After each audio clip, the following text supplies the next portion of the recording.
Monday Nitro number 181, March 1st, 1999. David Flair and Tori Wilson are in a limo. I've never been so happy that we have video. I don't give a shit about anybody else. I want that for the rest of my life. That will be gift, and then that needs to be your new avatar. Someday my daughter will cry with laughter. Oh, look at my stupid watching that on a loop. All right. The gymnast. Yeah, where are we? David Flair and Tori Wilson are in a limo. Oh, yeah. They were playing voicemails from Rick and laughing at him. I thought this went on for hours. Mm-hmm. Eventually they said Rick should retire. Oh, is that what she said? Yeah. I thought she said, so he's going to die. Maybe. I played it 3 times. And I couldn't figure out. They mumbled, and the audio was bad, and they are disinterested. This is the worst on-screen couple I've seen in a long, long time. Yeah. I think she said... Really, it's just David. I guess she must have said retired. I thought she said, so he's going to die, and then David said, yeah, it's about time. Oh, now they retired then. Okay. They're not that evil. Okay. The top she was wearing was tremendous, though. Then there was David. Not tremendous. Yeah, there's 3 boobs. No? So the announcer said... Nothing's going to top the start of the show, Craig, so you may as well just give up. The announcer said Ric Flair would make an announcement tonight. Had the finish of the Goldberg-Steiner match last week, and then Scott Steiner and Buff Bagwell came out for a promo. Buff showing off his abs and cackling at them was the best. Golden. They ran down the fans, they ran down the local sports ball team, they liked the other sports ball team, and they called out Rick Steiner and Goldberg for tonight. Ricky Rackman was at a Nitro party. It looked lame. The Nitro girls were fucking around at the North Carolina campus. Where are we? Nothing's happened yet. No. Okay, have we talked about Steiner's promo? I glossed over it. Okay. It was good. Yeah? Yeah. So they've announced there's going to be a tag team match tonight. Well, Did they you mention challenge, yeah. that? Yeah. Well, there is going to be one. As it turns out, there is. Yeah. So Kevin Nash, Lex Luger, Disco Inferno, and Elizabeth come out. So Lex's arm is in this giant brace. Mm-hmm. Like the biggest brace you've ever seen in your life. And He got hurt. Sure. Yeah. He also appears to be wearing a white rubber sleeve underneath it. Well, I mean, it's like, we're watching the old NWA shows, and what's-his-face got the gimmick from the future? Oh, Chris Champion. Yeah. Yeah. Well, now it's the future. He's wearing the same thing. It's actually, right? It's not quite 2002 yet. But, he's on the way. I don't know. All I knew was we never did find out. He got hurt and had surgery. He got a brace on his arm. Fine. Why is his hand glimmering white? Well, maybe they cut into his hand a little bit, and they put a glove on it so it wouldn't get infected. That makes sense. There's an answer. Or maybe he's faking it, and it's a mannequin hand, and he's got his hand down his shirt. No, he's hurt. Okay. Just his hand. His arm is legit. But his hand the is best out. part of this segment was? I'm going to tell you the best part of this segment. I don't, actually. Okay. It wasn't very good. At the beginning of the show, as we noted, David's getting voicemails Yeah. on his cell phone. Yes.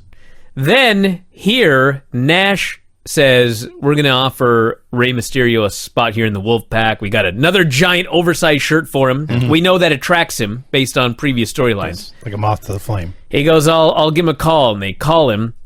And as he's dialing, Tony Schiavone mockingly says, Oh, yeah. Oh, everybody has a cell phone now. Yes. I was like, little do you know, buddy. In fact, everybody Well, does. you should have talked to Chris Champion. Wang's got 2. Yeah, he does. He's got a burner. He's got 2 phones. I don't know what he does with them. I have to take that with him. One's a work phone, one's a personal phone. So anyway, here, that was the whole bit. Lex said he forgave whoever hurt him, which I don't know who it is. Ray. Oh, But I mean, we don't know that. okay. There's been no... Yeah. Like- he never named him, did he? You watched No. this show, and 1 week, Luger's just got his arm in a giant brace. I think he said this was like his first ever injury. Mm-hmm. I'm like, didn't you have a metal plate put inside that arm? That's a pretty significant injury. It is. So Nash forgives Ray for beating him last week. That you use as a finish. Yeah, it was a gimmick. Yes, they say Ray we want you in the Wolfpack. Ray does not appear. Then they call Ray, let him know he has a spot, and Nash says, "Oh, you're not interested? Okay." And he puts down the phone, and they all hang their heads, and they all slink to the back. I'm not making that up. Yeah. That's what happened here. Nash and Luger and Disco and Liz. I thought they were fucking around until later it turned out they weren't. They really wanted him. That was. I guess that was legitimately their offer. Because later they beat him up for not accepting it. Well, I think they're going to beat him up one way or the other. Well, maybe, but I mean, if he'd accepted, maybe he'd just be a cool little member. I took this as making a sarcastic joke out of the whole thing. Could have been. Because I don't think their feelings would have been that hurt. Well, I mean, they probably knew he would say no, but what if he said yes? They would have beat him up. Maybe. They had disco in there. That's a solid point, actually. Had a Booker T. Bret Hart video package. Psychosis and Kidman. This was fun. Wait a second. Where the hell are you? Oh, there First you are. match. Okay, go on. Psychosis and Kidman. This was fun. Somehow I missed that. Yeah, you know what this was? Fun? Do you know we just watched before this damn show before you got here, Vinny? I don't. 205 Live. Yeah. Okay? Which actually is better now. It was really good. But I'm watching this match, and guess what the crowd was into? The match? These fucking little guys flying around. Ah, yes. Kidman does a high cross off the post. Psychosis does a guillotine leg drop off the post as Kidman is wrapped up in the ropes. Kidman does a diving hurricane run off the barricade. Every time they left their feet, the fans go nuts. Yeah. Hello? Did they do a lot of flying on 205 Live? I mean, they're doing a little more now, but still, it's a heavyweight match with little guys. Why is this so fucking hard? Why even have a cruiserweight division? I'm wasting my time. I'm just pointing it out. So yeah, they went back and forth the whole way, working their asses off. The crowd was into everything. And finally, Kidman won with the powerbomb counter and the shooting star press. A win this was. Arn Anderson confronts David Flair in the locker room. I gotta admit, David was better than usual. He was better here than he was in the limo. Arn was incredible. And I have to say, I'm not just saying this because Tori Wilson, she was like impossibly good. She's been there for like 3 weeks. She totally held her own in this thing right here. Well, right? Okay, that point taken, but she was standing next to David Flair. It doesn't matter. Like, No, it does. She was actually good. And he was okay. She's better than half the WWE women's roster today. She did it for like 3 weeks. David Flair's face was as red as, well, when you took your little tumble there. It's always like that. I know. What's up with that? He's doing a lot of falling out of chairs. I see. I believe that, actually. Yeah. Not for 1 second do I doubt that. So, Arn's the best moment part of this whole thing, Arn's appalled that Dave is going to turn his back on his family. He names them off. Reed, Ashley, Megan, your dad, me, Uncle Arn. You're going to throw it all away for that? And he points at Tori. And David immediately says, yeah, Yeah. it's Tori Wilson. Hello? I don't blame him. Do it twice. Maybe 3 times on Sunday. They jibber-jabbered for a while. Arn tried to plead his case, and they just blew him off as being old and out of touch. And eventually Arn said, I'm leaving. I promised your dad I wouldn't lay a finger on you, but you have been warned. I walk out this door. It's all over. That's right. And he walked out of the door. It's over. Hulk Hogan is with Vincent. Is this ever going to end? No. Okay, the first week, it was like kind of funny. And then the second week, it was a little more funny because they were just going back on what they did. Now it's stupid. So, go ahead. The first thing he said is, Hogan, you look good in those glasses, Vince. And he's wearing the exact same glasses. That's something Hogan has, yes. Yes. Yeah. So, Hogan tells Vince, Stevie Ray is jealous that I put you in charge of the black and white. If Stevie Ray speaks up tonight, you have my permission to slap him silly. And they talk about how that's going to happen. Whoop-de-doo. So dumb. More with Ricky Rackman. So dumb. Bam Bam Bigelow versus Rey Mysterio Jr. This was fun. By the end, it was. Yeah. There was I've never seen a match with one guy doing so many just absurd, impressive power spots that was still so boring. It's like he practiced with Spike Dudley all those years. Yeah, I had the same thought. Okay. They did a Spike Dudley match. Yeah. With a detail here. No disrespect to anyone. Rey Mysterio is better than Spike Dudley. That's fair. Yep. So they all the same power spots, the one-handed suplex, the press slam where I'll carry you around the ring for a minute and then throw you out of the ring onto a dozen guys. Just random security dudes fortunate enough to be there. And it went through I think it went through a commercial. It felt like it went through a commercial. Oh, that's right. It didn't go to commercial. I stand corrected. The second hour pyro went off. That's right. Oh, yeah, right in the middle of the match. Yes. For like 30 seconds. Crazy. Remember they did this like months ago and it was so stupid? Like no matter what was going on. Yes. At the top of For the like the second first hour, year. they'd blow shit up. For like the first year they did it, and I think they realized No. There was they didn't do it. They would have a segment would end, then they'd do it. I see. There was a while where it didn't matter what was going on. Right. They were going to blow that shit off at the top of the hour. And it was stupid. And Yeah. they got rid of it. Well, we don't learn. So, hey, I got a great idea. At exactly 9 o'clock, in the middle of this Bam Bam Bigelow Rey Mysterio match, let's blow a bunch of shit up for 30 seconds. There's fire and sparklers and crackling and smoke and electricity for 30 seconds. Yeah. And then it finally stops, and they go back to the ring, and Bam Bam is bewildered. What just happened in the middle of my match? He looks up, and he looks around, makes sure the building's not like exploding or on fire or anything. And the match continues, and Ray makes his comeback and hits a victory roll out of nowhere for the win. Everyone went crazy for the finish. They went crazy for the finish, and I guess it was kind of cool. They're kind of getting this giant killer thing over, but it's so fluky. Yes. This is the second week in a row it's been a total fluke. Like, he falls on a guy, he rolls up a guy. Like, it's a cool little thing to cheer for, but he ain't getting over. He's no more over now than he was before when he was masked. No. They're acting like, oh man, you're way more over now. No. They're trying to play to his ego by beating these men. Bam Bam, for being as big as he is, sure took that victory roll like a champ. Well, Bam Bam was, in fact, awesome. Yeah. Mean Gene interviewed Ray backstage immediately afterwards. It was funny because they were using a boom mic for this shot instead of a handheld. So Gene's hands were free, and he had no idea what to do with them. He hadn't been on camera without a mic in probably 30 years. Should have just gave him a mic. Yeah. So Ray is talking about how he likes to inspire other small people when the Wolfpack jump him and beat him up, and they said he should have taken the shirt. Suddenly, Bam Bam Bigelow is in another part of the backstage. He's having a brawl with Raven. Now, What in the hell was this? Now, it is exactly what I just said. I kind of got a little mad about it because it was just so random, but then after I watched Raw, it's like, this is fine, you know? But Bigelow just had a match, Yeah. and now suddenly he's backstage with Raven brawling. Yes. The fucking Sandman shows up. Now he's just Hack. Yeah. They're like, oh, hey, it's Hack. Wasn't he Jim before? He was Jim, Raven's buddy Jim before. Now they're having hardcore brawls backstage with Bam Bam Bigelow. I think he had a match with no name, right? He came out with a fake barbed wire wrapped around him and had a match. Yeah, They didn't know who it was. Yep. I think it was against Bam Bam. So he fucking hits a bunch of guys with his cane, including a cameraman. That was at least cool. Did anyone know? I think her name was Chastity. Yeah. She was here. No one Oh, identified is that her. who that was? Yeah. Oh. Okay. No one identified her. No one named her. Just a random woman in the shot. Now, I will say the important details. They had this three-way brawl and nothing happened. Who watched Raw first? I watched Raw first. I Craig. watched Raw first. Craig, you, Brian watched Raw last. Okay. We watched the hardcore brawls on Raw. There's a lot of them. And then you watch this one. This one was so much better.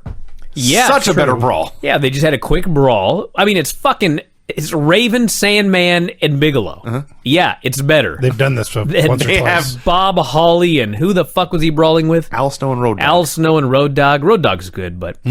So yeah, but the best shot was Hack is just whacking everybody with his stick, and then he just turns and he whacks us. Yes. And the camera just goes, what? And you see these feet come up. Yeah. Oh, yeah, That was I awesome. saw that earlier in the show. Yeah, it's second time today. Ric Flair arrived. He was not happy. Nash and Luger met with Stevie Mine Ray. was a shoot. Nash and Luger met with Stevie Ray, said he needed to take Vincent out. Jerry Flynn comes out. Okay, if you say one bad thing about Jerry Flynn, Vinny, there's going to be another fight, okay? I like Jerry Flynn. Thunderfoot or Lightning Foot. Lightning Foot. Don't make fun of Jerry Lynn. Lightning or Jerry Foot. Flynn. Yeah, has a Jerry bullet. Lightning Flynn is an underrated wrestler. That's actually true. Yeah, he's in there with Shat. What the fuck do you want? He sucks. Well, you're cutting way ahead. You're jumping the gun. Yeah, here. you are. I am. I'm trying to get this over with. I like the guy. I don't need to talk about this too much. Jerry Flynn gets to cut a promo. Yeah, it was fine. It was fine, but it's one of those. Why is Jerry Flynn cutting a promo? He's calling out Ernest Miller so they can have a karate fight. Yeah, he wants a karate match. Yes. Remember that, by the way. Yeah. Yes. Okay. So Cat's fucking around backstage when Scott Norton arrives and asks, "Where's your heart? Where's your guts?" He's calling you out. You got to go fight him. So Cat's he can't kill his manhood, get challenged like this. He's got to go fight him. So out comes the Cat. What in the fuck? I think they gave him James Brown music. Yes, But they had to they couldn't. not... On Nitro in '99, Yes. they were playing a James Brown Yes. song. They can't on the network, so you have to play something else. Yes. Right. Why couldn't they play his music? There's hundreds of other songs they could have played. But Vinny... Maybe thousands. They have his music. They use it to this day. That's true. It's Why the fuck couldn't they just Brodus dub it Plays. back in? Yeah. Or the one he used 2 weeks ago, whatever. Yeah, this was appalling. I don't. This is the worst song I've ever heard in my life. I was just laughing my ass off listening to it. It's so bad. He comes out there. He's upset with the lasers. He's upset with the snow. He's protesting everything. And then he goes to charge Jerry Flynn, but he misses and grabs the referee's feet instead. He does like the baseball slide into the ring. Yeah. And grabs the ref's feet. And he looks up, and there's no mullet. It's a ref. And they start to do a fight. Yeah. No, Vinny. Stop. They're supposed to be doing a karate match. That's right. Shat puts him in a fucking chin lock. For how long? 5 minutes? At least. I mean, it went on. They go to a commercial. They come back. There's a fucking chin lock. I'm like, in what karate are you applying chin locks when you're having a karate fight? So the crowd saying it's boring. I agreed with them. There was some god-awful grappling. Flynn's doing his best. No, Vinny, what happened? It was god-awful, but it was like a shoot. Ernest Miller decides, I'm going to do a scissor takedown Yeah. on Jerry Flynn. That didn't go well. So he like flies in, he drops down, he scissors his legs on the guy, and he tries to take him down. Yeah. The RVD he move. fucks it up. Yeah. And so Jerry Flynn just mounts him and starts punching him right in the head. Yep. That was the best thing in the entire match. I loved it. That's probably fair. And what was the finish of this karate fight? Well, there was, by the end, there was some karate. They each did a kick or two, and they both hit roundhouse kicks simultaneously, and they both go down. The ref announces... What are you sighing for? It's a karate fight. I understand. That happens. Sure, all the time, I'm sure. The ref announces, or has the ring announcer announce, and both men are down. We will do a standing 10 count, and the first man to his feet will win. So he starts to count. He gets to about 4, and Ernest, from his feet, reaches over and grabs the ref. This distracts the ref. Flynn gets to his feet. Sonny Ono hits the ring. Sonny kicks Flynn down, leaves the ring. Cat stands up. Cat's up. Flynn's down. Cat wins. And that means we heard his music again. Can you believe that on the same night we had a karate fight and we had a kendo stick fight? That happened. And both of them had a fuck finish. Yes. Why? Couldn't one guy just beat the other in the karate fight? I don't know. This feud must continue. It must. Somebody had to be protected here. Stupid. But I like Jerry Flynn. Did I mention that? He's very underrated. Jerry Flynn is very fun to watch. Thank you. Thank you, Vinny. Perry Saturn versus Hugh Morris. How many times did Hugh Morris put this guy in a chin lock? It's not a very good match. They fucking hired this guy to run developmental. He sucks. So what I noticed from this match, mainly because it sucked so bad, I was paying attention to other stuff too. You know who else noticed it sucked? Bobby Heenan. We are to the point. Bobby Heenan gave zero done. fucks. He didn't care about anything. He's making jokes about the city. Well, he cared about Goldberg. I'll get true. I'll have more to say about Heenan throughout this.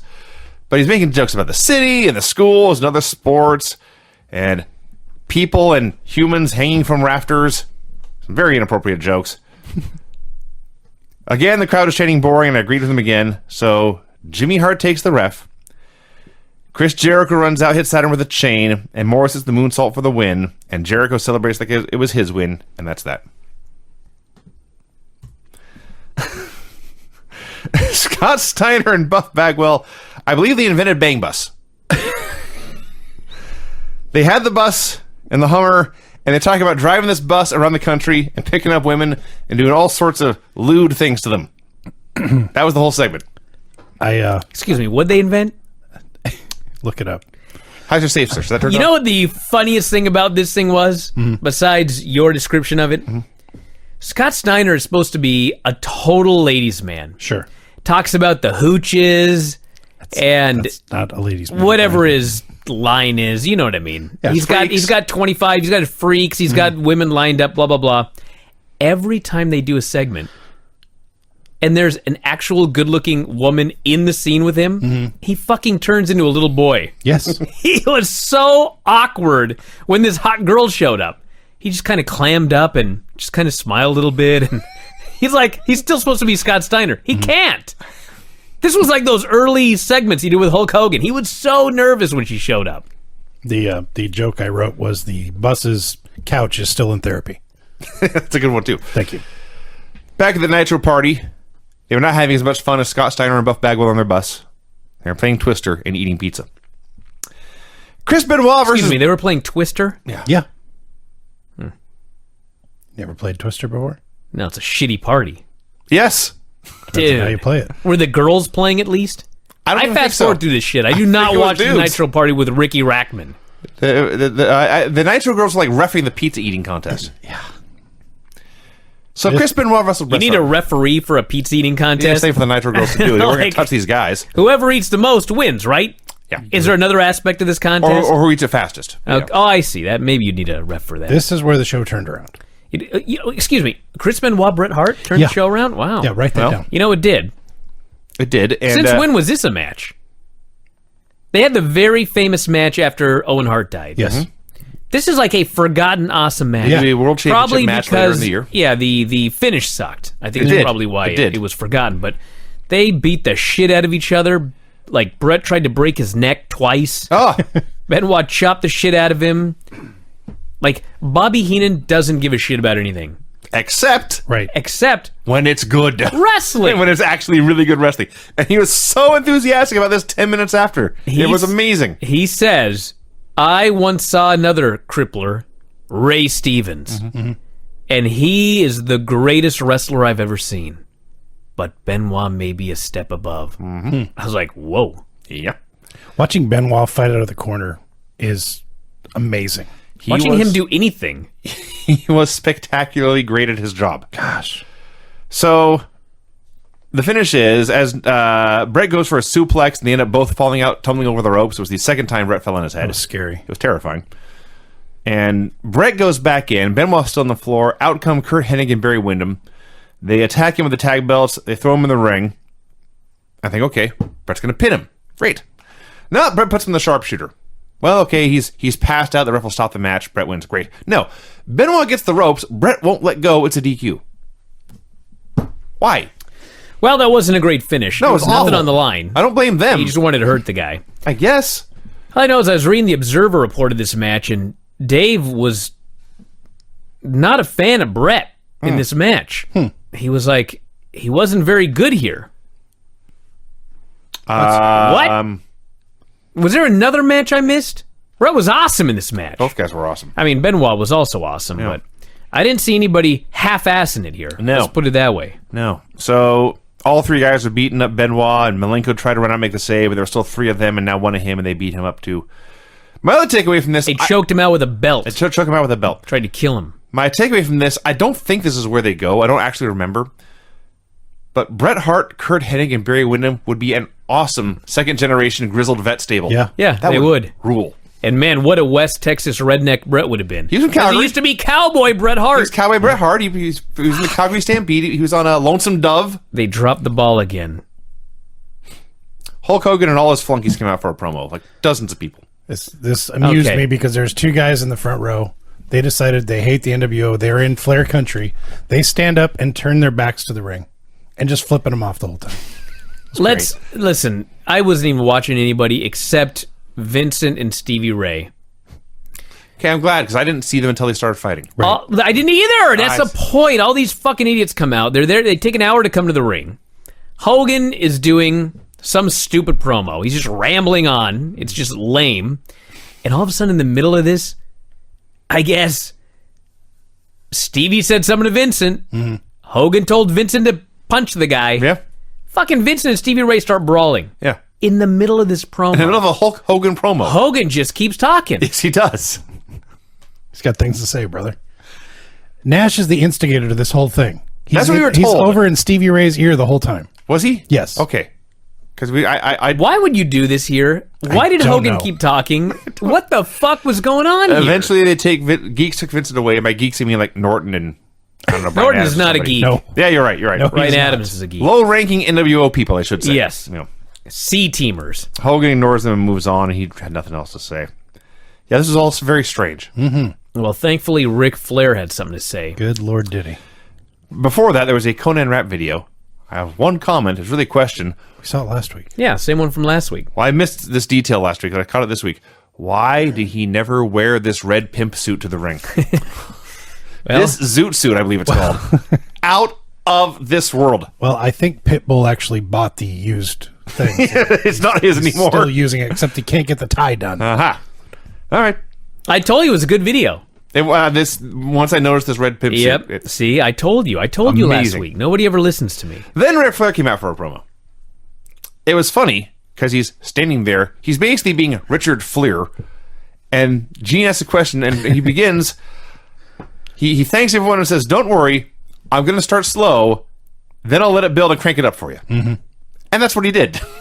Yeah. He didn't lie. He delivered. Listen, when I say nobody ever listens to me, listen to me here. I have said it before. I will say it again.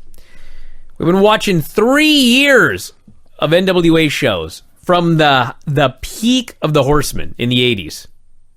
Flair was a great promo. He's way better in the 90s. Am I wrong about that? His promos here in the 90s have been out of this world. I'm not saying his 80s promos were not good. No, they're different. This promo was so awesome. Building up this cage match with Hulk Hogan. If you can believe this, if you've only seen his Attitude Era stuff, in the 90s he was more realistic. In the 80s he was a cartoon villain. Well, he was a different kind of cartoon villain. He was a cartoon villain in WWE too. Yeah. But here he was a guy. He was a guy who was He having was some using problems with his the sun. real life issues. Yeah. So he said for 2 weeks, his buddy Arn wanted to beat David's ass. And everyone he met, everywhere he goes, and if you're Ric Flair, you go everywhere and meet everyone. And they all ask, why did David join Hogan's crew? He said he knew what David was going through because 20 years ago, he too had met a hot blonde who changed his life. And then, as promised, he cranked it up and went off. He begins to list North Carolina sports legends. Everyone's going crazy. And the peak of all this is he announces for Uncensored, in however many weeks, the main event is himself versus Hulk Hogan in a steel cage match with barbed wire at the top. Says no way in, no way out. Mm-hmm. It's going to be like 1985, brother. We're going to sweat, pay the price, and we are going to give America what they have not seen in 10 years. You should say that. He also said we're going to fill our shoes. I'm guessing with blood. They're going to have it out once and for all. One of us walks in, one of us walks out. This promo was so awesome. But I will say, he did completely blow off the entire angle with David. Yes. He does not care. Well, he knows how dumb it is. Or he just, in the bottom of his heart, he cannot blame his son for doing what it That's takes. what it really is. With Troy He Wilson. was like, I'd do the same thing, brother. And he's probably, honestly, I won't even go there. Scott Steiner and Buff Bagwell versus Rick Steiner and I'm Goldberg. sure he had an ulterior motive. He probably had some. He didn't bury Tori. He did not bury Tori. No.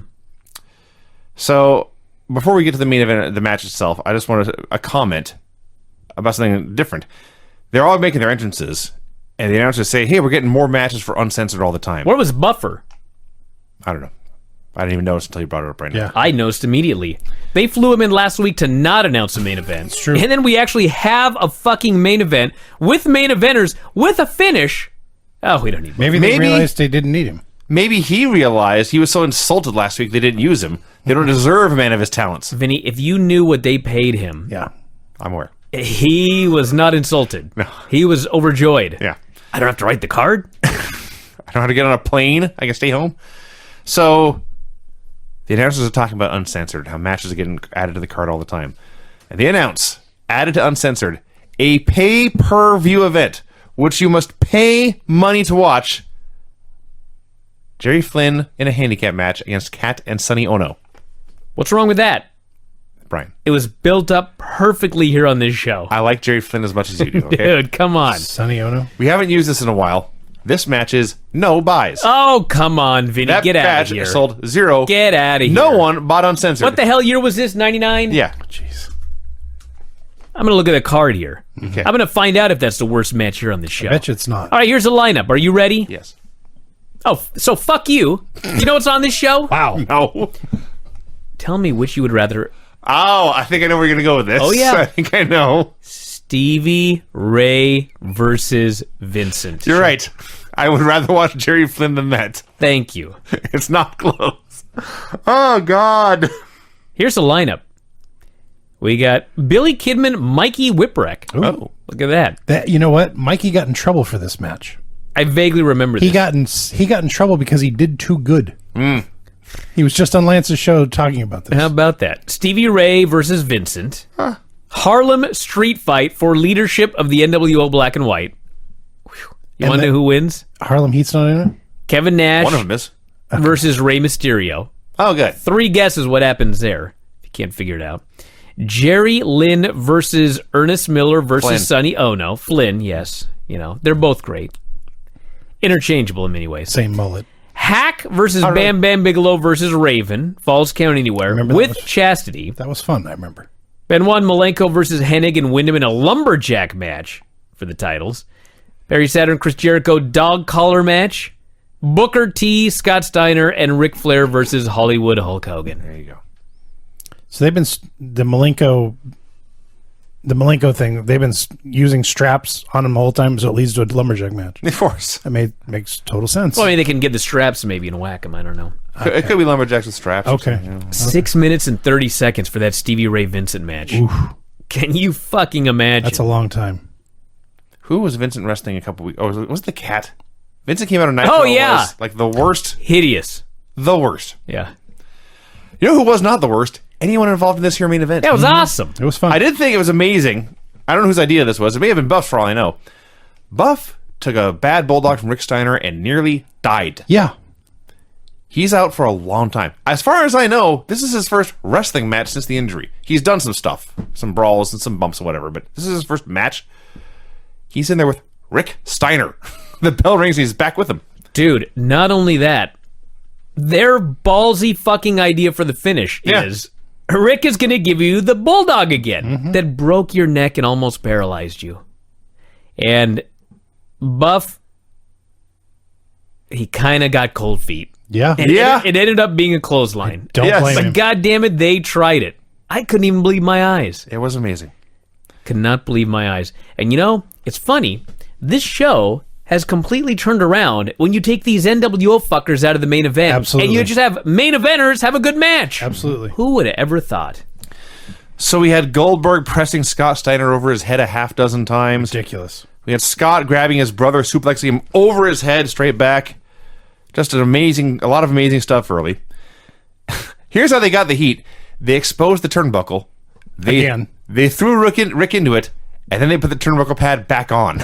Well, they didn't want to go into it. Genius. They're not idiots. That's awesome. The only flaw with this match is this was an impossibly hot crowd, and they beat on Rick for so long that they killed the crowd. Luckily, he was making a hot tag to Goldberg, and then the whole thing turned around again. Okay. I know I've asked this question before. Yes. I have to ask it again. Are we certain that Bill Goldberg is not the best wrestler of all time? He is fucking... This his comeback was so awesome. Holy shit. Yeah. A force of nature. He hits the ring. He's in the perfect place for everything. Everything looks unbelievable. He's not just muscling guys. He's throwing high kicks and spin kicks. He's agile. He's nimble. He looks great. He did a shoulder block. Oh, a diving shoulder I don't block. even know. I'm going to try to describe how this looks as best I can. He whips Buff into the ropes. He hits the ropes himself. They're running at each other. But Bill stops, jumps 14 feet straight up. And somehow, I don't even know how, he has jumped straight up. I promise you this. But he still manages to collide with Buff with force. It was like a hawk going high in the air. No. And then diving into his target. It is a airplane running into a mountain. Okay. And the mountain lost. Yeah, you knock over the mountain. It's a big airplane. It was like a helicopter taking off and then pushing forward Yes. as it was in the air. Maybe a meteor hitting a mountain. He defied physics. It was incredible. Stop with your analogies. A So- meteor hitting a mountain, that's pretty fucking accurate if you saw this. This is just spectacular. He spears the hell out of Buff. And then I was with Brian. I could not believe my eyes when Rick goes to the top rope and Buff's back is to him. Like, part of me wanted to scream, "Run, Buff, run!" But he did the smart thing. He turned around. He took it like a clothesline. They pinned him. Great. It was a hell of a tag team match. Show was awesome. It's very, very This good. show was... Second half of the show for sure. This Yes. show... No, because they had the Kidman Psychosis match early. Okay, I will say this. Pretty much everything after that first match. Yeah, Kidman Psychosis was great. Even was- Ray and Bam Bam was fun. It wasn't great, but it was fun. It had a purpose. Shat and Flynn was awesome. And then Benoit Bread and Yeah. Goldberg and Steiner and the Flair promo. This was a 5. This was a 12 on the granny scale. Yeah. I'd go as far as When I went into it with no expectations, I enjoyed it very much. We should always go into it with no expectations. No, That'll I'm help you out going a lot. to it every week thinking it's going to suck. No, don't do that. It's good all the way till spring break, I was told, which is weeks away. Brian, his music. Oh, damn music! People want the old music back. But Yes, I can't yes, they get do. it. Sing it. I don't remember what it was. I don't either. Here we go. Well, why don't we try? Something different. So you got like a dozen tracks there. How about this one? Maybe I could turn it up. Good idea. No, Nah. that doesn't say game show. That says Dave Matthews. It was very Dave Matthews, wasn't it? Ooh. All right. Vinny likes that one. The finishes on this show were, It's too snappy. after all this work, this is the results you get. Clean pin. Victory via standing up after another guy stood up, but the ref didn't see it. Pin after outside interference. DQ for refusing a rope break. Clean pin. How about a clam bake? It's kind of got a hint to what is love, doesn't it? Let's talk about this show. Nitro, number 182, March 8th, 1999. So the show opened with a video package of the barbed wire cage being built. All I can tell you is that the first War Games video about that cage being built was 12 years before this and 12,000 times cooler. Are we sure this wasn't the same video when they built the Hell in a Cell? Don't remember the Hell in a Cell video. There was a lot of welding. I chain didn't link. notice at the end, they welded the letters WCW into the steel. And my dad's in construction a lot. He'll comment on this kind of thing. This is some shitty ass welding. Yes. To be fair, it is basically a cage. So there's not a lot of difference in the construction of said cage. Yeah. Guess so. Except for the barbed wire part. Okay. By far and away, the worst thing on either show, maybe in my whole month or year, Arn Anderson and Ric Flair having a chat. Okay. It was 8 minutes long. Yeah! Okay.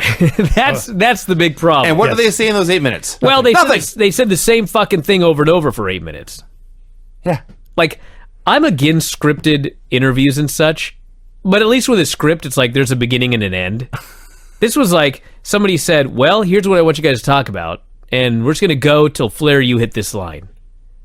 And Flair I guess. decided he just wanted to talk for a while. Went on and on and on. And there really was not 8 minutes worth of stuff to say. There may not have been a minute. Yeah.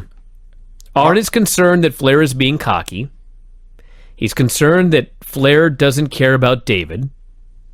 And Flair doesn't give a shit. Am I missing anything? Flair wants to be world champion. 8 minutes. Yeah, I wrote a lot. I wrote a lot about it. It was Why? 8 minutes. Because I was It was angry. 8 minutes. I had nothing else to do. Hammer away on my keyboard. Okay. You know what the worst thing about this, besides how shitty it was? For us watching it, we watched this show, and it came out of nowhere, and we watched it and we thought, wow, that was awful. This was not original material.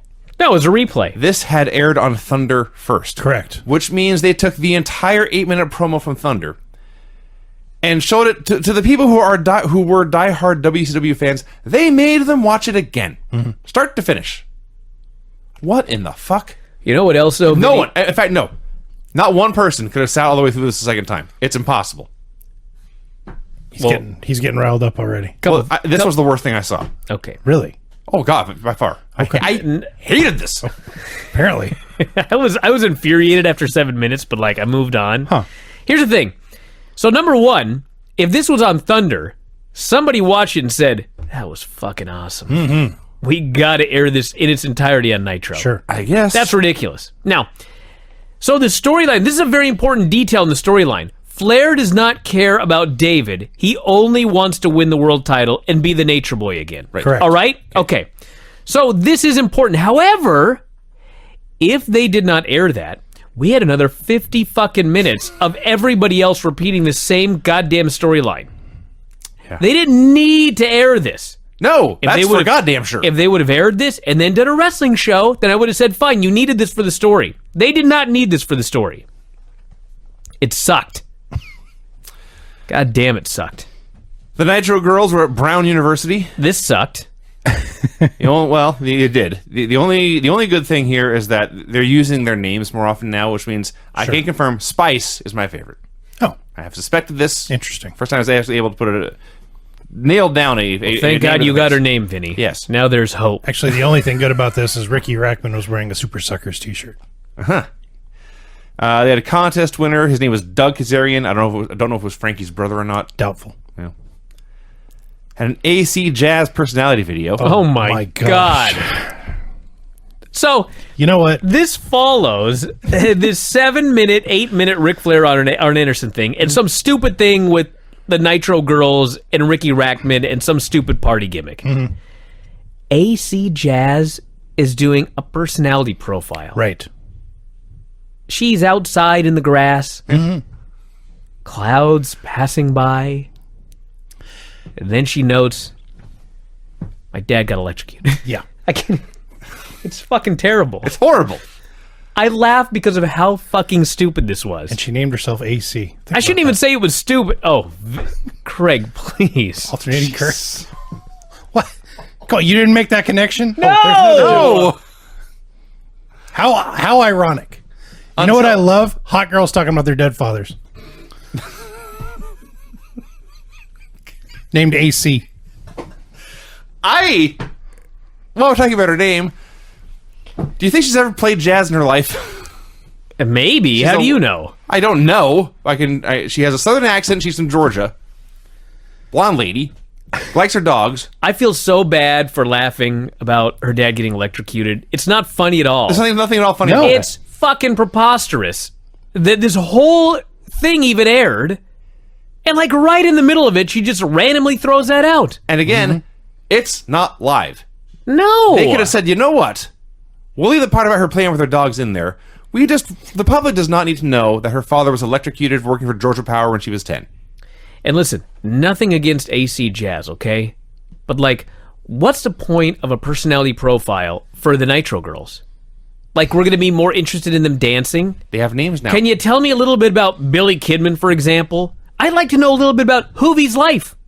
Instead, I Actually, know that'd be a good one. about the tragedy I'd like to see that. in AC Jazz's life. Yeah. And I fucking know nothing about 90% of the wrestlers on this show, other than their goofy storylines. We know literally nothing about Liz Mark. I just don't get it. Like, what's the point of this? No one knows. We had an NWO video with Hulk Hogan talking about how he couldn't deal with Nick stabbing him in the back, like David had done to Ric Flair. Says Flair's ignoring his family. This proves what a piece of crap he is.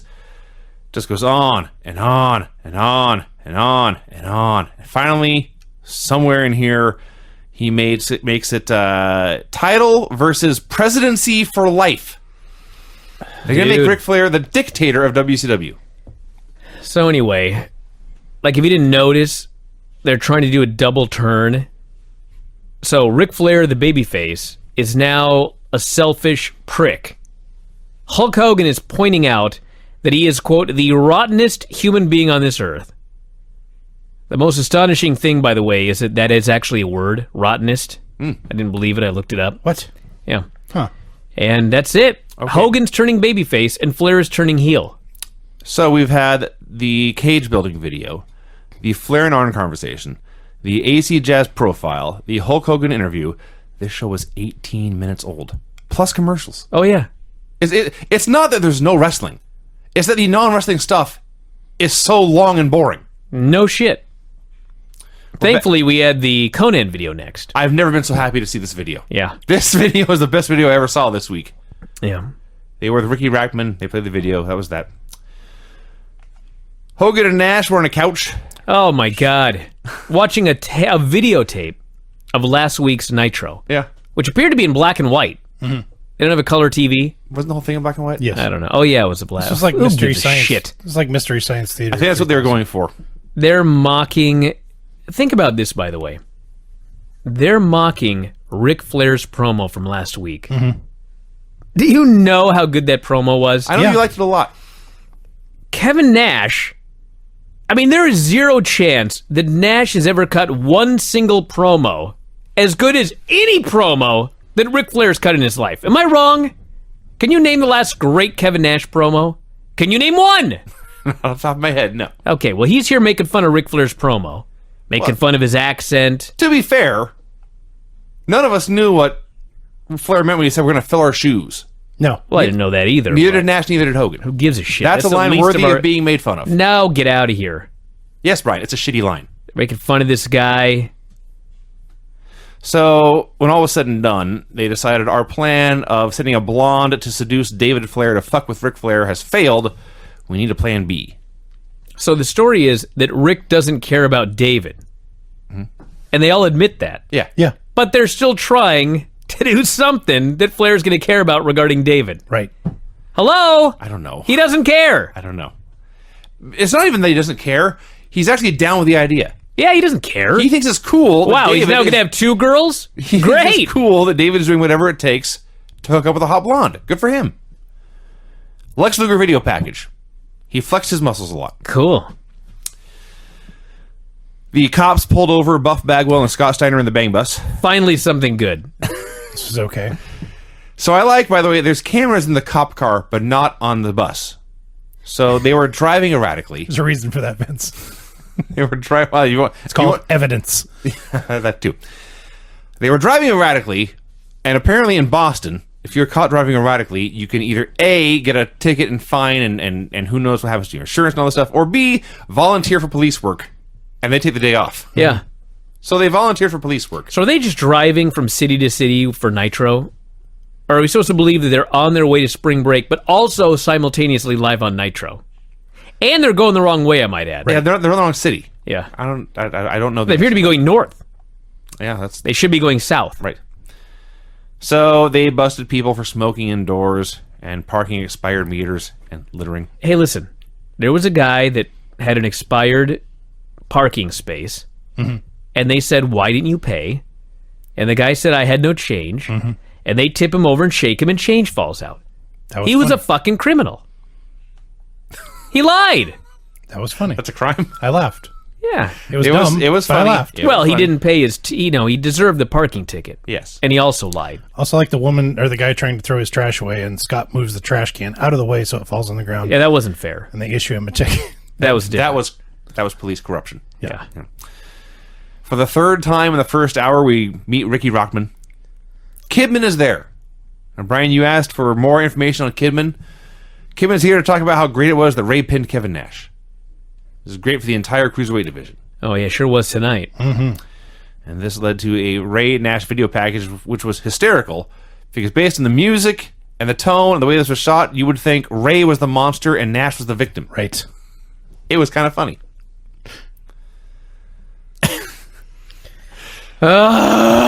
Here's what happened. Right? Tori Wilson was at the shooting range, Right. firing a gun in her sports bra Correct. when Hogan and Nash showed up. They were all in the same town with the same firing range. So they decided they needed to do a plan. One of them says, "Tori, we need you to exercise your talents." And Tori did an evil cackle. They agreed to have dinner in a couple of hours after Tori was done shooting. At their normal meeting place. Right. Do people, I'm not a gun person, do people go shooting for hours at a time? Yes. Well, Tori does. That's a lot of ammo. Yes. Well, yeah. It sounds expensive. Yes. It's Tori Wilson. So they go to dinner. First of all, Hogan determines everything is cool. Tori says she has another girl, even hotter than me, she says. She lied. So, Nat, She says, this girl's so hot. Right. And they're grilling her, like, how hot is she? She's so hot. No, seriously, how hot is she? She's so hot. Okay, fine, if you're a 10, what's she? Yeah. Oh, man, she's a 12. I thought Stacy Keebler's here already? I was certain Stacy Keebler was showing up. it wasn't Stacey Keebler. And then it was just some girl. It was Yeah. Mrs. Robinson. Not a 12. No, I mean God that in bless, the nicest way God bless possible. Tori and God bless Mrs. Robinson. She was not hotter than Tori. Maybe a high 7. So, did we add, by the way, when Tori mentioned that she had a hot girl, Nash's first question was, is she Oriental? And Hogan and Nash began to do Japanese accents, which was as classy as you could imagine. Yes, that happened. So, Mrs. Robinson, she gave her name and said, just like the moving character, I'm here to seduce the little boy. Not the little boy, you know what I mean. The teenager. Point is, this is a reference to The Graduate, Get that drop, by the way. a movie that was 32 years old when this aired. At the time. Yeah. Yeah. So now it's 51 years old. The teenager she's referring to is Dustin Hoffman, for God's sake. Yeah. So they promised Mrs. Robinson $20,000 once the job was done. So I guess this is the point where the first hour ended. Yeah, Because thank they God. finally went to the arena. This was ungodly horrible. It was so bad. I had to quit the show. As a fan, I'm done with Nitro after that. It's awful. Go to the arena, pyro was going off. Mean Gene says, I'm here to interview Goldberg, but out come David Flair and Tori Wilson instead. Are you kidding me? More talking? Yes. Wow. Okay. So David, for the first time in his life on Earth, had passion and energy. Demanded his dad come out to talk to him. Goldberg came out instead because it was his scheduled interview time. Goldberg apparently hangs out backstage in Nitro wearing jeans but no shirt. Yeah, he's Goldberg. Yeah, that's fair. He goes off about how David has no respect for him, and David proves this by putting his fingers in Goldberg's chest. The best part about this Gene. is Gene Okerlund in the background. He's just standing watching. As soon as David starts pounding his finger on Goldberg's chest, you can't hear what Gene says, but he's aghast. He steps back, he throws up his hands. And he starts yelling and pointing at David like, what are you doing? Yeah. Well, Gene's smart. He was right. Gene's been around this business a while. So Goldberg grabs David and muscles him into the corner. Conveniently, at this exact moment, Ric Flair shows up for work. Yeah. He walks into the building, sees a monitor. Goldberg's got David. Flair goes sprinting down to the ring, pulls Goldberg off David, chops him twice. Goldberg totally no-sells it. So Flair turns to shout at David for a while. Then he turns around and Goldberg grabs him and press slams him. Flair shrugs this off and he just goes full heel.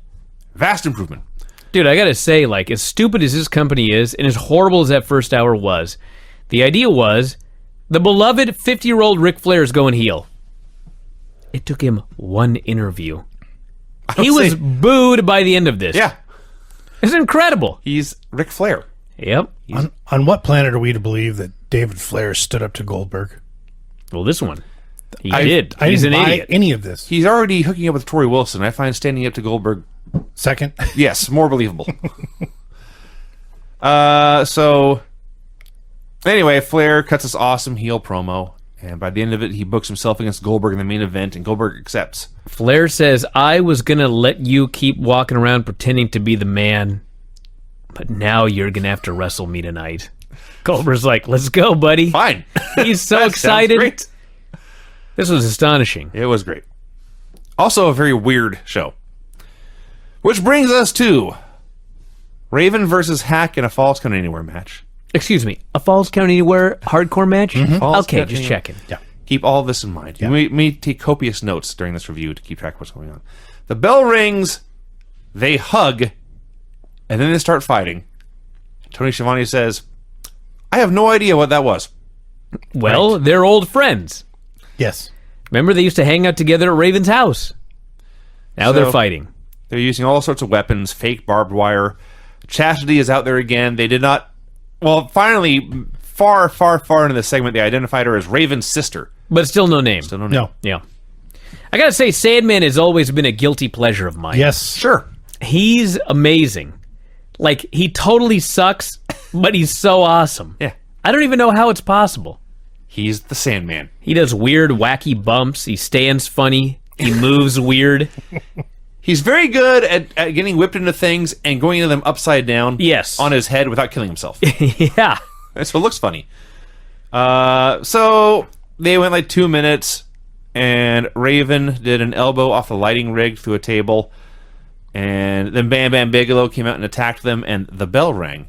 It was a disqualification I guess. in a no DQ Falls Count Anywhere No DQ Falls hardcore Count match. So they keep fighting, and they keep fighting, and they keep fighting. For 9 minutes. Quickly, in the grand scheme of things, Tony says, that bell was inadvertent. This match is still going on. Right. Wrong. Well, No, Tony that's what he said. Well, he was wrong. Sure.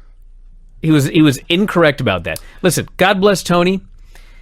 First off, Raven does the elbow off the lighting stand. Tony says, we have never seen that before in the history of this business. Bull. Then they brawl backstage. Tony says, this is 10 times as brutal as we've ever seen. Incorrect. Then he says the bell was inadvertent. Wrong! I'm not blaming Tony for any of this. This is a fucking mess. He doesn't give a shit. He's over it. So they brawl backstage. Raven DDT's Hack on the hood of a limousine. And the best part of this whole thing, Raven hits the DDT. Hack goes on his head and like slides off. So Raven's just sitting on the hood.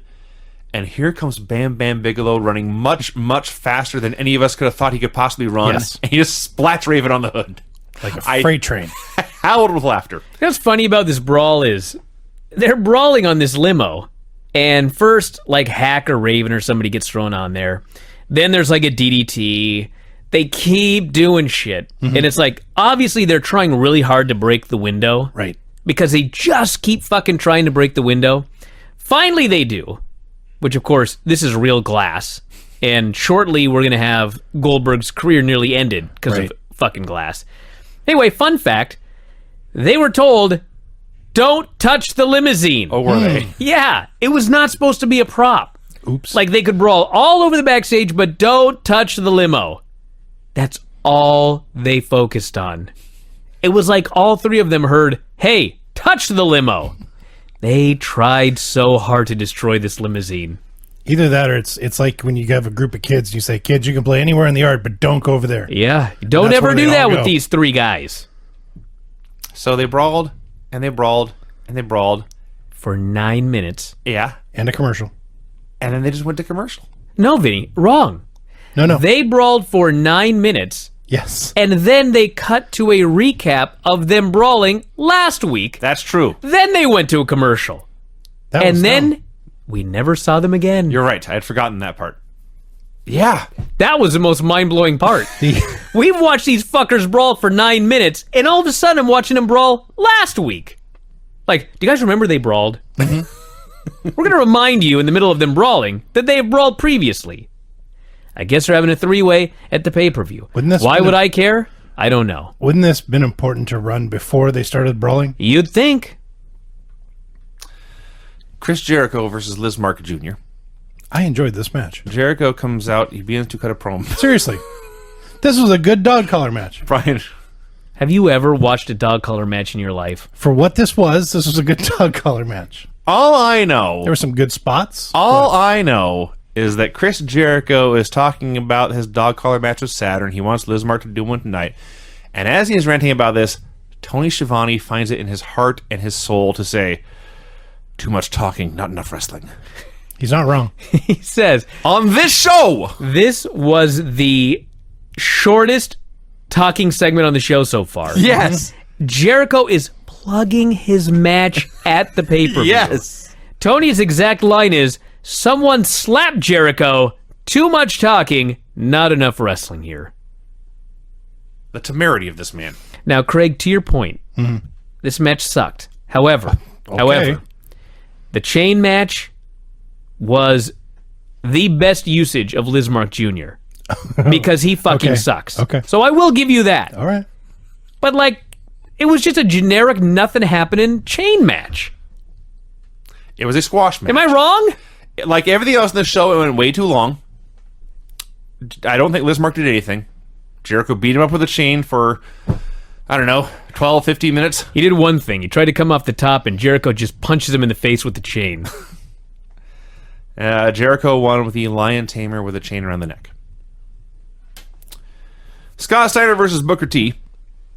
The highlight was the fans chanting steroid at Scott Steiner. See, now this was good. Yeah. It was okay. Yeah. This was, alright. it was too long. Yeah, that's for With sure. the previous match, it was like, hey, there's some wrestling on the show. Yeah. With a I don't know. I was just excited, I guess. You were, yeah, I don't know. So Steiner got the heat, beat up Booker forever. Booker finally fired up, hit the spin Rooney and the sidekick. He goes up top, Bagwell crotches him, and Steiner gets the Steiner recliner for the win. Okay, I said this was good, but realistically, they made Booker look like an idiot. Yeah. Steiner took 95% of this match. Yeah. Booker got a tiny comeback and then just submitted. But I mean, the wrestling was, Their execution of maneuvers yes, was very good. yes. This reminds me of another match on this show, I might add. I think this is the point in the program where they actually zoomed out and you could actually see the crowd, and the top part of the arena was empty. Yeah. They started their decline probably a few weeks ago. Yes. Me and Gene interviewed Jerry Flynn backstage. Ugh.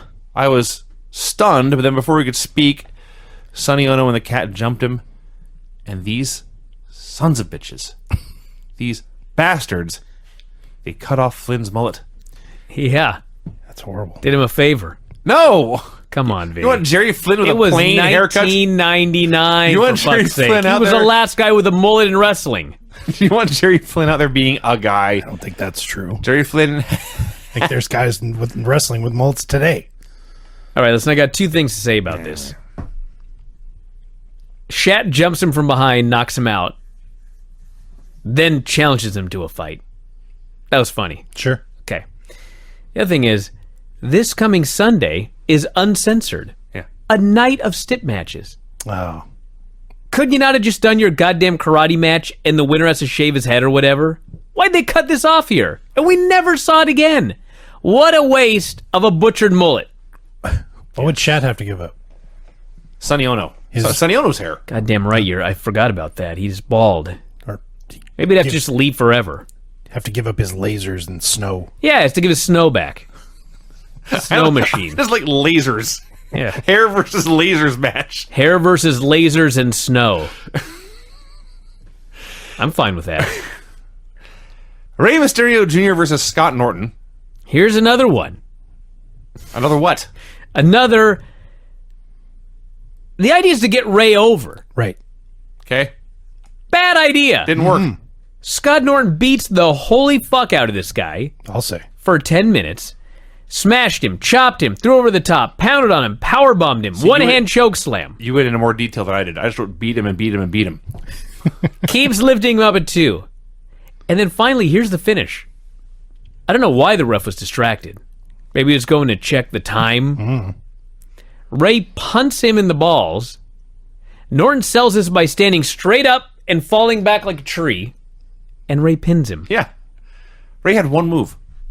In 10 minutes of action, Ray hit one move. It was a punt to the balls. And that was it. This was hilariously awful. I'm rethinking liking this show, by the way. The second 2 hours. Yeah. This was very, very, very boring with a funny, bad finish. A load of horseshit. They killed Ray. And by the way, they're pushing Ray in these words as the Giant Killer. Yeah. Right. They had a guy named the Giant who was on his way out the door. They let him go. They didn't do that. They let him go. Bret Hart versus Van Hammer. All right, here we go. That's where the show turned around. Brian, I agree with you that Bret Hart did a tremendous job of idiot-proofing this match. Yes. I would say the load was too great to bear.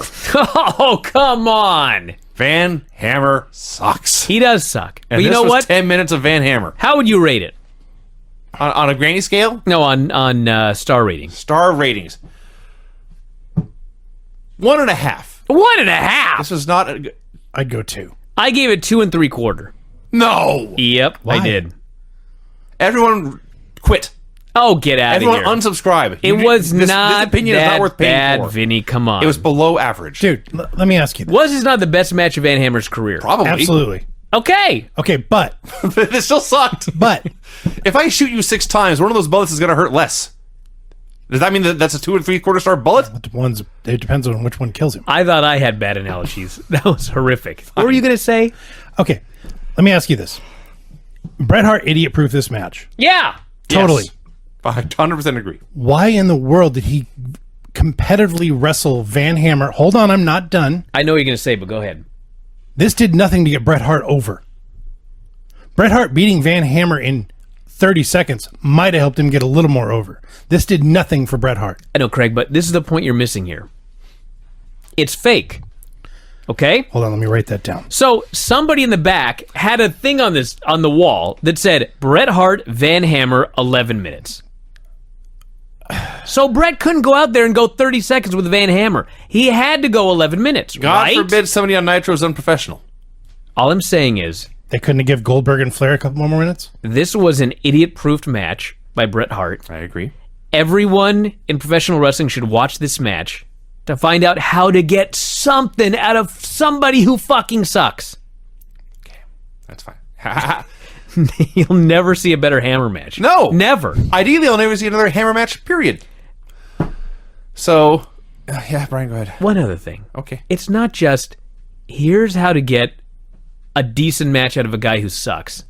But here's how to get a decent match out of a guy who sucks when you're given 11 minutes. That's even more impressive. That is fair. Okay, that's all I'm saying. This is the best you could possibly get at a Van Hammer for 11 This should be in the Library of Congress. This match. So here's the finish. Apparently, Van Hammer has a finish. It's a Cobra Clutch Slam. I didn't know that. We are told. Oh, we've never seen it How before, ironic, so. by the way. It's Jinder's finish. Oh, well, yeah. So he hits it, and Brett kicks out, and then puts on a sharpshooter and wins.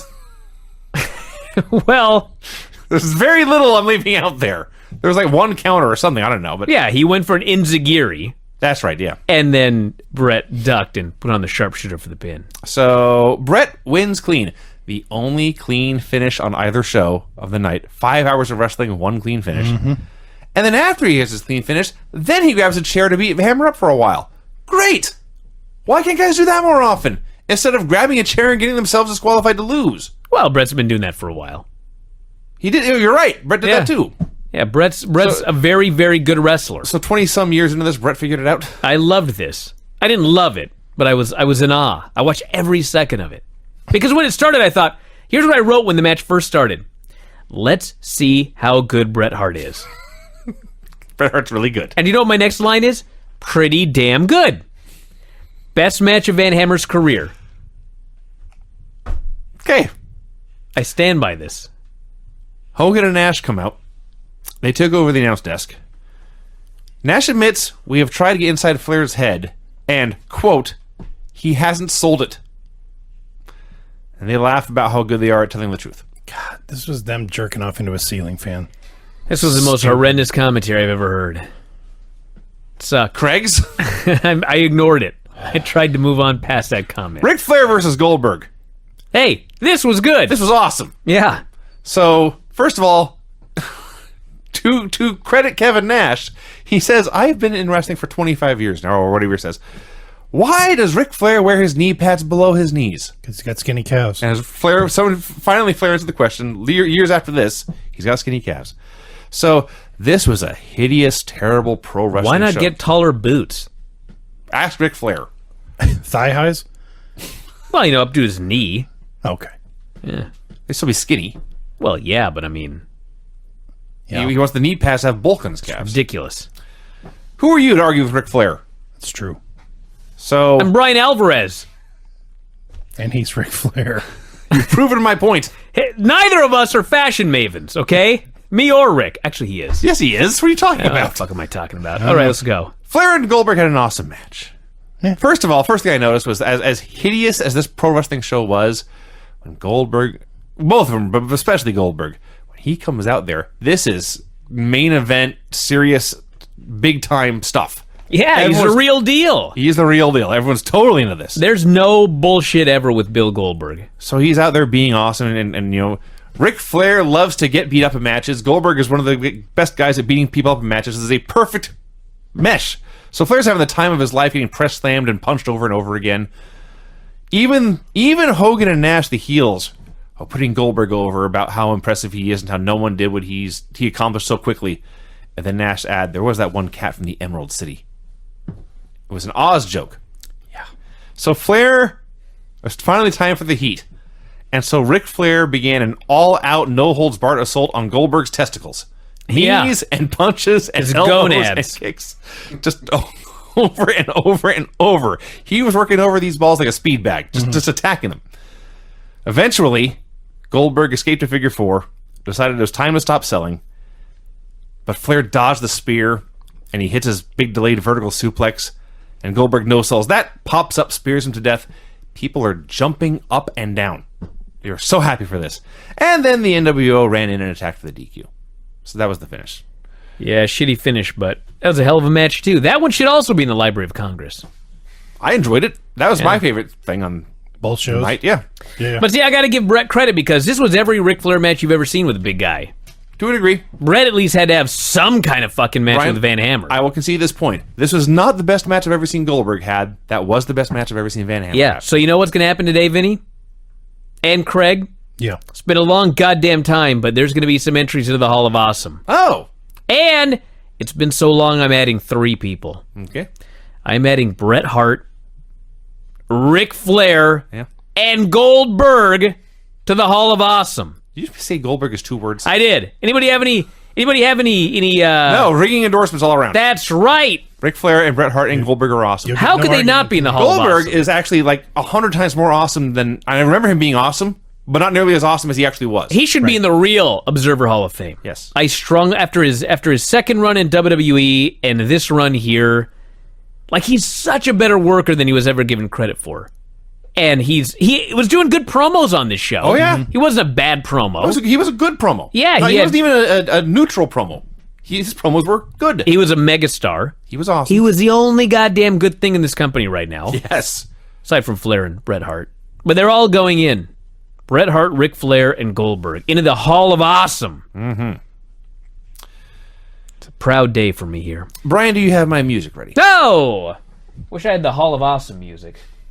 Is there Hall of Awesome music? I'll do a cliff on that right away. I think we chose this one for you, right? No. Let's play some songs. That's the one you like.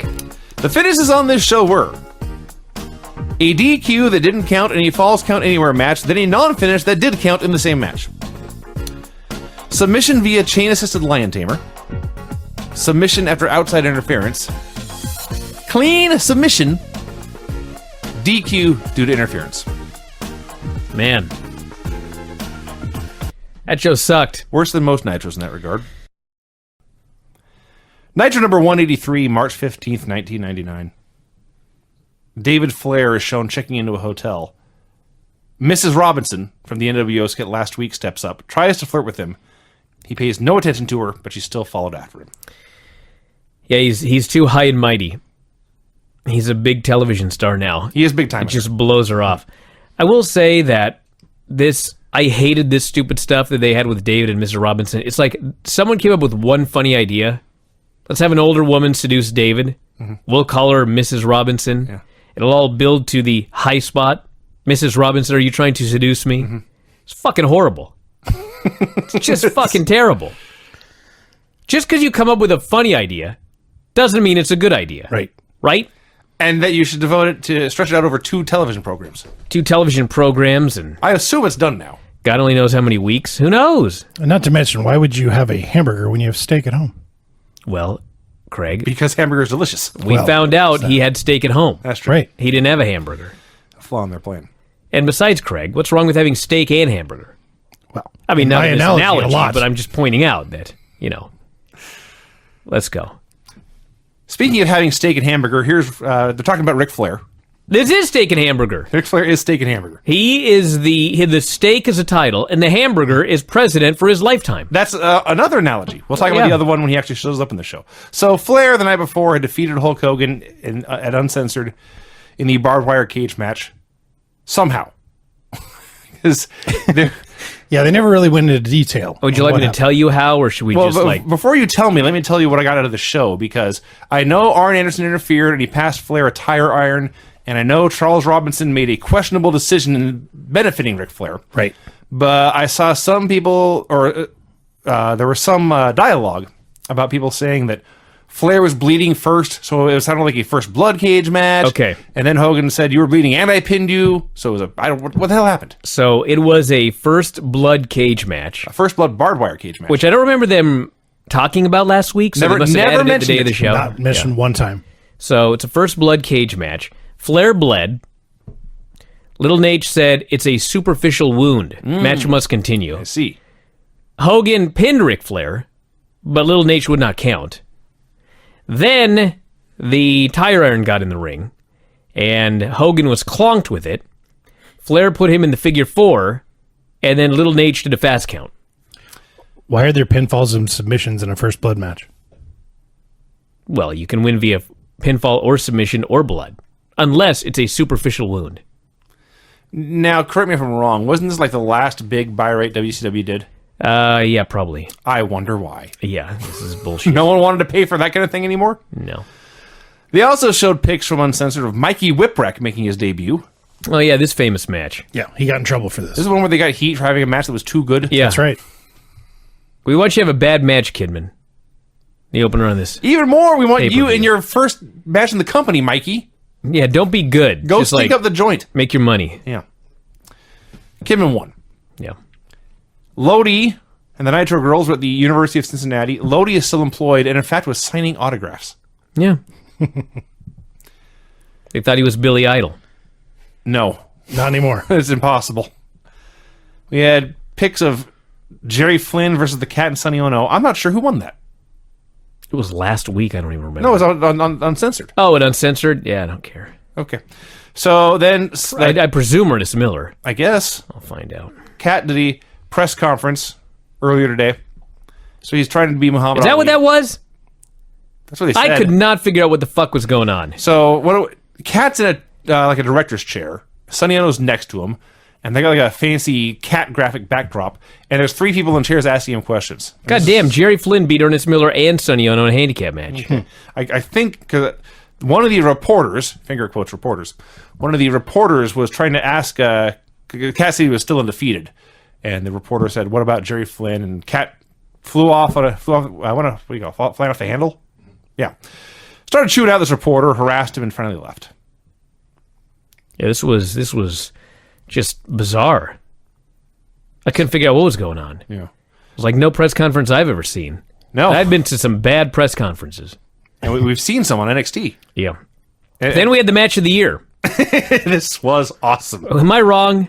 This was awesome. I couldn't believe when I tweeted out that the first half hour of this Nitro was like the greatest TV show I've ever seen. And Lance goes, Ray and Kidman, or whatever the match was later. I don't even remember it was so. I mean, it was a good match and everything like that, but how do you not know I'm talking about Meng and Jerry Flynn?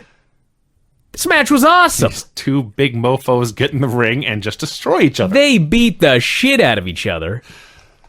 They're going 100 miles an hour the whole time, just chopping each other and kicking each other and throwing each other around. Meng's got the baggiest pants of all time on. It looks like a skirt. Oh, it's his new outfit he wears forever. Does he wear this forever? Yeah, I forgot. he wears it these. for a long time. I remember eventually he gets like the gold ones. Yeah. That may have been when he went back to WWF. I forget. But regardless. Yeah, this went on. Well, it didn't go on forever. It went on 3 or 4 minutes of wonderful, glorious violence. You know what it was? They hit each other a lot. Yes. There were a couple of pro wrestling moves. But even those were like... Meng was a bear. But what was great about it, there were 2 things that were great about it. Number 1, the fans were totally into this match. This crowd was awesome. And number 2, if you guys recall, in the 90s, it was always like, what would happen if Meng fought in the UFC? Right? Yeah. This was what would fucking happen in our imagination. Yes. Like Meng's just, he's mauling this guy like a bear. Yeah. And then Flynn takes him down, mounts him, goes for a straight armbar, and Meng just tongans his way out. That's a verb. Yeah. Wails on him again. And then Jerry Flynn takes him down, tries another armbar. Meng tongans his way out.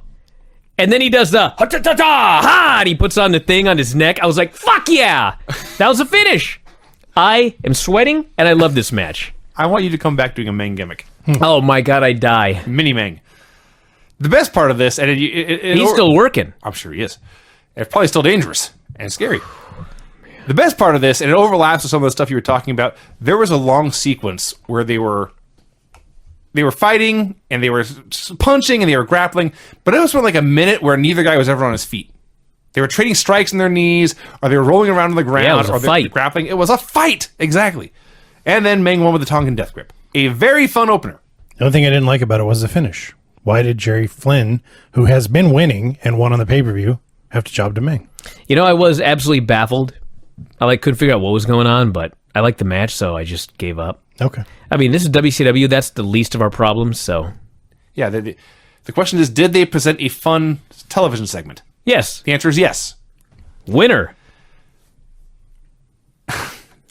Rackman was at a Nitro party. That's what I wrote. Yeah. We had clips of Beach Brawl from MTV. It was taped in Cancun during, I guess, spring break. I remember this. I actually remember one spot. It was the first time I'd seen it. They've done it probably a bunch of other times, but it was Jericho, Ray, and Saturn. And Jericho is perched on the middle rope in the corner. Ray charges across the ring, and Saturn presses him over his head, and Ray lands on Jericho and hits a Hurricane Rana. Wow. It was awesome. But they didn't show that part, of course. What they showed was the announcers, which was Raven, Jimmy Hart, and Kid Rock. Oh, my. An amazing trio. What a coincidence. Do you realize Dave in the Observer wrote, Nitro in Cincinnati had another terrible first hour? Huh. What was he watching? You kidding me? This first hour ruled. The first 2 matches were fun. Man, oh man. We had Mrs. Robinson joining David in the elevator, where there was conveniently a camera, just to show them standing there. And they got out of the elevator, and David went in to go into his room. Mrs. Robinson said, "Oh, my key is not working. Can I use your phone?" He said, "Fine." Now, can I go down to the front desk and get a new key? Well, she didn't want to. It was too far. Well, easier to use the phone. Yeah. Pics of Raven, Bigelow, and Hack in a hardcore match. Again, I have no idea who won. Well, they said that Raven was done in by his sister at the pay-per-view. Actually, so- Raven lost, Yeah. but I don't know who won. Well, that's irrelevant, obviously. They didn't tell us. It is. So we're back in the Nitro party, and they start inviting wrestlers to these things now. So I love they invited Raven to the Nitro party. And he's there. It's not that he got invited, Vinny. Right. He went. He went. Yeah. Raven's whole gimmick is he sulks in the corner and never talks to anybody. And that's what he did at this Nitro party. Yeah, I thought I was there. So Raven's much cooler than you. So they talk about Chastity turning on Raven at Uncensored, and Raven makes jokes about Dutch ovens and Jerry Falwell and bondage. That was weird. Trust me, I'd be more fun at the party than Raven. This one That's actually what he's made me talking right. about. Chris Adams versus Rick Steiner. Oh my God, what a battle. I love this match. I don't even know what happened. What do you mean you don't know what happened? Well, like, they're having a match, Uh-huh. and then they beat the shit out of each other. Right. And they started punching each other in the face as hard as they could. And then Taylor tries a double leg. Adams? Rick Steiner just drives his hip into him to break it. I'm sorry, Chris Adams. Drives his hip into him to stuff it. And then they just started wrestling again. Like nothing had happened. Well, Chris Adams hit him really hard. And then Rick hit him back even harder. And then it was on. Yeah. And it was awesome. This reminded me, Rick Steiner was Ishii, and Adams was, best I could do was Okada. Maybe there's another comp, but Rick is just stone. He just gets in there and starts clobbering Adams. Adams says, "All right, fucker," hits him back. Great. You know, my favorite part of it was right when they had the moment where they both took turns hitting each other in the face as hard as they could. Adams goes for the takedown and gets stuffed. And so, do you know what his very next move was? Try it again. Karate kick. Karate kick. If this wrestling ain't working, Yes. I'm gonna use karate. I'm smiling just thinking about this match. It was awesome. So eventually, Steiner hit a belly to belly and the diving bulldog for the win. Yeah. And these matches were very fun. Oh yeah. And then it got even better. I don't know about that. Oh, I get do. out of here, Craig. What is wrong with you? Disco Inferno list, comes or- out. The what's the opposite of an ovation? The biggest negative reaction. Oh yeah, they're booing the They hated shit him. out of this guy. He's like Roman Reigns. They needed to be in Cincinnati every week, I've decided. So Disco goes to the announce desk. He politely, kindly, nicely asks them, out of respect to him, please do not play the Conan music video that you play every week. He goes, they don't play a video for me. You play this video every week on every show. I'm sick of this video. Yeah. I'm asking you very nicely, stop playing this video. And he did. He did ask them nicely. Yep. And the announcer's like, well, fuck you, Disco. Yeah. We're going to play this video. Right. And he's pleading, please don't play the video. So they play the video, and it's Conan's music video, except Disco Inferno has cheaply and poorly edited himself into the video, where he just stood in front of a green screen. They played a video behind him. He is dancing, he is mean mugging, and then he pulls out the lyrics on paper and does his very, very best to rap along. No, he had his own lyrics. Well, I think he changed one word. There were a couple of things that he changed. But the best part was, he did this in one take. Because there were a few lines he fucked up. Yeah. But it didn't matter because he was supposed to. Sure. This was the best. This was hilarious. This is what's missing in wrestling today. Creativity like this. There's a lot of things where you go back, comedy skits, where you go back and when you know where they're going, they're not nearly as funny because that's how humor works. I knew exactly where this is going from the moment Disco came out and talked about this video. It was 100 times better than I remember. Oh, it was beautiful. And they go back to the announcers, and Tony is trying so hard not to laugh. Yes. Well, But he is broken. See, He is broken. I actually went the other way. I think he was barely trying to keep a straight face. Larry and Tenay largely kept it together. Yeah. Tenay was struggling to put his stern face on. I loved this. Disco was so proud of his rib. Loved this. Oil of Olay. Oil of Olay. That he stole from Kevin Nash from 2 weeks ago. It's much funnier when Disco Inferno does it. Yeah, maybe Kevin. I bet Kevin stole it from Disco. Yeah. Bet you anything Disco brought that up to him when he stole his line on TV. Kevin Nash and Tori Wilson are watching Mrs. Robinson do her thing in David Flair's room. Oh, yeah, I love this. They got cameras in the room. Mm-hmm. The NWO does. Like 9 of them. Yeah. It's not just like one camera that's like hidden behind a plant. No. There's like a camera up high, there's a camera down low, there's a camera shooting their bed. I'm like, There's a camera shooting Hello? at the bed at an angle where they knew exactly where David Flair would be sitting and exactly where Mrs. Robinson would put her leg. yep. So she's putting the moves on him. David says, I can't. I'm in love with another woman. This gives Nash and Tori a hearty laugh. And then Well, Nash. Tori laughed too. Well, she did, was- she but was a she little was bit smitten. smitten. I see, yeah. Yes. Yeah, you're right. So the closing shot is, yes, they've taken this joke as far as it can go. We may as well go all the way. They actually recreated. I've never seen the graduate. Well, I bet it was better than this. But I've seen this picture. And the older woman puts up her leg in the bed, and the younger man's in the background and asks, are you trying to seduce me? Well, it was David saying, "Are you trying to seduce me, Mrs. Robinson?" And the answer is no, because no one would ever want to seduce David Flair. But I think you are. The door is right over there. so eventually David kicks her out. And first, Nash and Tori are having a funny laugh at this, how badly this plan went. And they're flirting back and forth. But then Nash's mood kind of changes when he realizes, wait a minute, that was our plan. It didn't work. Now we need a new plan. He blames Tori for this, reminds her that her deal is with him, nobody else, and he's still in charge. And she agrees. I just... so fucking dumb. Nash goes, this is a shitty plan. She goes, well, what's your plan? He says, well, I don't know, but the point of this is, the old man has our belt. Ric Flair. Tori says, let's get it back. Can't be that hard. And Nash goes, it's not about that. I don't know. And I'm like, wait, you just said the big don't problem is the know. old man has the belt. This storyline sucks. It does. I mean, the whole point of getting another girl was because Rick didn't care about David and Tori. I you know what? I have no idea what's going on. Yeah, it sucks, is what's going on. I don't care. Went on forever and was awkward. So, speaking of things that go on forever, Norman Smiley tried to teach Ricky Rackman how to dance. I got bored. I looked up what Ricky Rackman is up to these days. Oh, yeah. He's still doing TV and radio. The most shocking thing is that, I'm not making this up, apparently he and Adam Curry are still fighting for the same jobs. That's right. It's 2018. Yeah. How can that be? Well, some things never change. Like the same two people have followed the exact same career path for 30 years now? Well, who's going to diverge? I don't... Pretty sure Adam Curry has a show. What on else is Sirius Ricky XM. Rackman going to do? I figured one of them do something. I don't know. Anyway. Pics of Flair and Hogan in the barbed wire cage match, and Arn Anderson taking out David Flair, passing a tire iron to Rick. So Ric Flair arrives. He is in a limousine with Arn Anderson and 4 good-looking women. Remember our conversation earlier about hamburger and steak?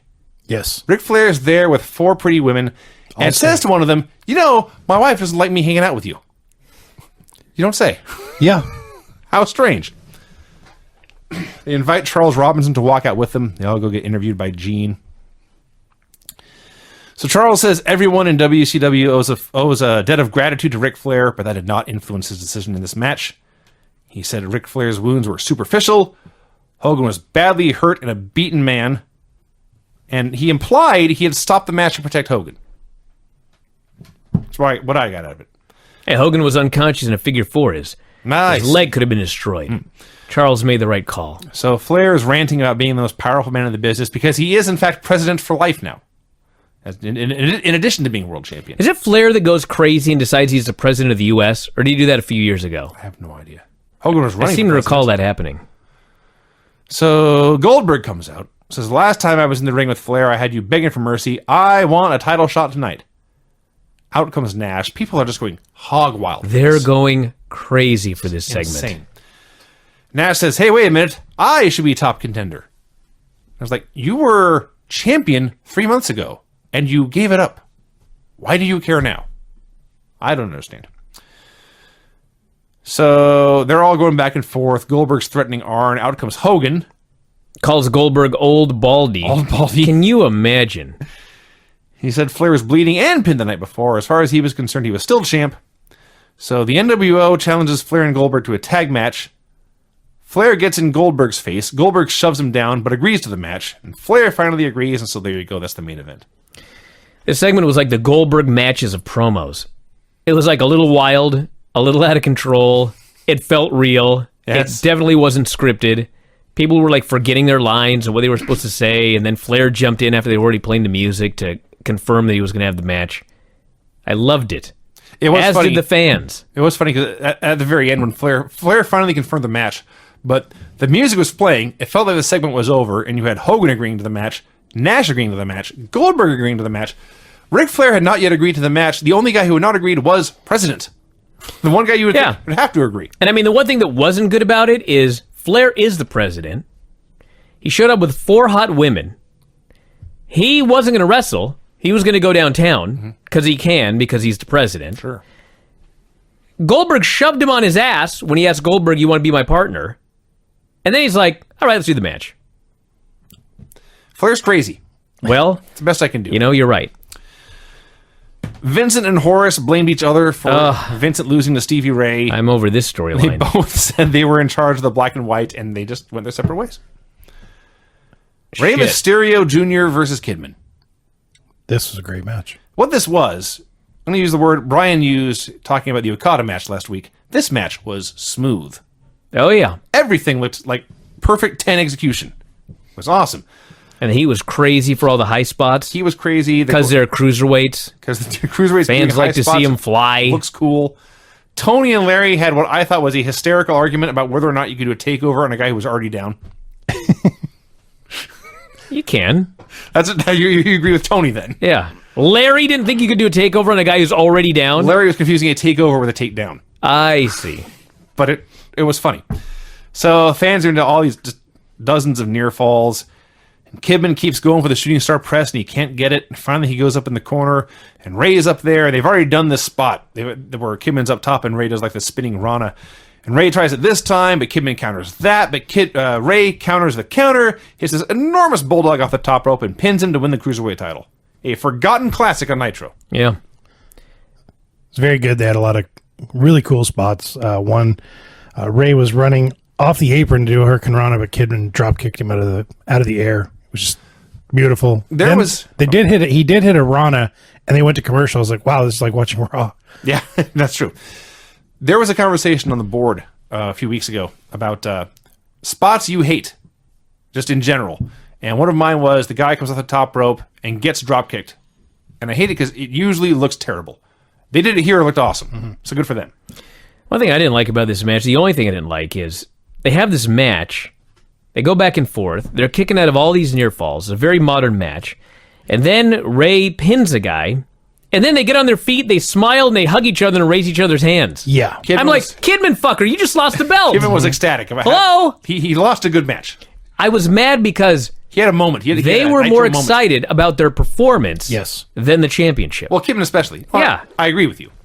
It's dumb. It was. This is the Cruiserweight Championship of the fucking planet Earth here. I can only assume that Kidman was just caught up in the moment, and because this crowd was awesome. Yeah. It was a great match. They got a great ovation. He may have been near tears.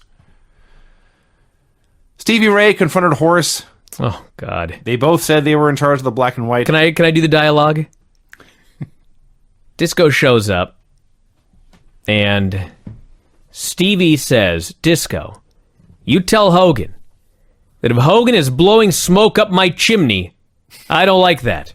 And I'm Stevie Ray. And then Horace says, So happy you did this. Horace says, I want that turkey in the ring tonight. I want that, and he's trying to think of a word that he can say on TNT. The MFer? No. Turkey. The other great thing is the way Stevie just sucker punched Horace before Disco even showed Yeah, up. just punched him and walked out. Which Horace totally no-sold when Stevie was gone. Doesn't like Hogan blowing smoke up his chimney. No. Where is your chimney? Where's my chimney? Yeah. Downstairs. Downstairs? Yeah. I don't think that's your chimney. Chris Benoit and Dean Malenko came out for a promo. I wouldn't want Hogan blowing in either chimneys. Fair enough. So they're tag team champions now, Benoit and Malenko are. They cut a boring promo about how this was the result of teamwork and a team victory. We challenge any team to face us tonight. They're trying. Are they? Well, I mean, they're like, this place sucks, but we're the tag team champions, so let's They are gone in have some goddamn 9 tag team months, yeah. matches here. So the tag title match, as we suspected, was in fact lumberjacks with straps. Now you had to buy the show to find this out, but that's what it ended up being. So the whipping ended up making sense in the long run, and Arn cheated to help the Horsemen win in this match too. And then we have Benoit Malenko versus Hugh Morris and the Barbarian. The Barbarian traded in his Ming for a Hugh Morris. Yeah. Well, Ming left him. How the hell did Hugh Morris end up in charge of developmental? Yeah, right? Fucking sucks. They did a spot where, I can't even describe it. Barbarian is going to do a power bomb onto Hugh Morris's knee as Hugh Morris is kneeling. Yeah. Who the fuck came up with this stupid idea? He fucking power bombs this guy onto Hugh Morris's knee and almost breaks his leg.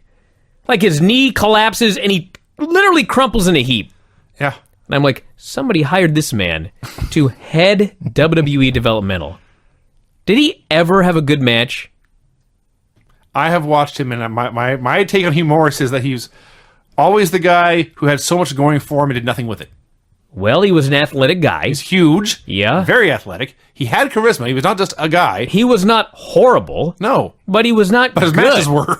If you want a developmental territory where you make guys who aren't terrible, then great. I want a little more than that if it's my company. Not to mention you want a developmental where guys make the most of their gifts. Sure, Hugh yeah. Morris is not that. So, long heat segment on Malenko. Benoit gets the hot tag, gets thrown outside. Jimmy Hart's working over Chris Benoit. Yeah, Jimmy Hart is working over Chris Benoit. I cannot suspend my disbelief. No, it's ridiculous. That was fake. So, Barbarian accidentally kicks Morris. Benoit has the diving headbutt for the win. That was that. I think it was better than we're making it sound. It was better than we're making it sound, but it was very long and it's kind of boring. Yeah. Scott Steiner and Buff Bagwell came out for a promo. And Scott blamed Buff for fumbling the ball last night, and that's why Booker T beat Scott for the TV title. So Buff's first tack is to point out that the fans like him more. There's more signs for him. He's in better shape. And they argued about that, and Buff said, "Look, this is getting out of hand. Let's shake hands and go back and talk about it like men." So they shake hands and they hug, but Steiner turns that hug into a belly to belly, whacks him with a chair, puts him in the Steiner recliner, threatens to break his neck again, and finally leaves him laying and goes to the back. So, yeah, Buff is apparently out of the NWO now, you would think. Glad they're not going to spring break together. Oh, that's right. It's a good thing, Yeah. actually. All that build up to that, and the payoff is no. They actually had some pretty good dialogue. Mm-hmm. Like Steiner goes, Bagwell, you got a pencil neck and hurt your neck. You're not the same anymore. You don't belong here. Bagwell points out that the crowd likes him more, and Steiner says, I don't give a shit about the crowd. Bagwell says, maybe you're jealous because I got back into shape. And Steiner said, I'll always look better than you. You'll always be second best next to me. Bagwell says, you're Big Papa Pump, but you're not buff and you're not the stuff. Like, every one of these lines, the crowd is into. Oh, yeah. They're like, oh, he said he's not the stuff. I can't believe it.